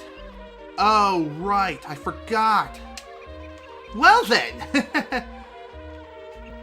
Guess we're not having a run done after all, because I screwed myself. RIP run. That is unfortunate. You want to know what happened? I forgot about the Witch Switch Jiggy in both Mad Monster Mansion and Freezy Peak. I forgot to pick those up the last time I was over there. So, boom! I am a freaking idiot. This is another failure of a run. And the reason why I'm not going back now is because it would take far too long. It would take like 5 minutes to grab the 2 remaining Jiggies that I need to grab. Yeah, rip indeed. Anyway, as I was saying, grab the last 2 Jiggies I need, go back to Click Clack Wood, grab the Bee transformation again, fly out of the level, and then return to take on Furnace Fun. Funny enough, I actually did this stupid crap during a practice run too. I can't believe I forgot about this stupid stuff again. Just goes to show how frickin' brilliant I am at this wonderful game. Besides, the run was shit anyway, so what can I do? But yeah, I'm gonna go ahead and call it a day here. This is General Snivy with yet another failure of a Banjo Kazooie speedrun. It was so damn good too. But because I forgot 2 frickin' Jiggies, that's what killed it. That is what absolutely killed it. Anywho, I'm done for the day. Thank you all so much for watching, and if you were able to attend the live stream live, thank you for attending. Next time, or the next time I attempt to speedrun this game, hopefully things will go even better. Hopefully we'll have a good freaking pattern with the Tip Top Choir, and things will go more smoothly with Bubble Gloop Swamp in general, as well as the rest of mid-game, aka Gobi's Valley and Freezy Peak. So, again, thank you all so much for watching.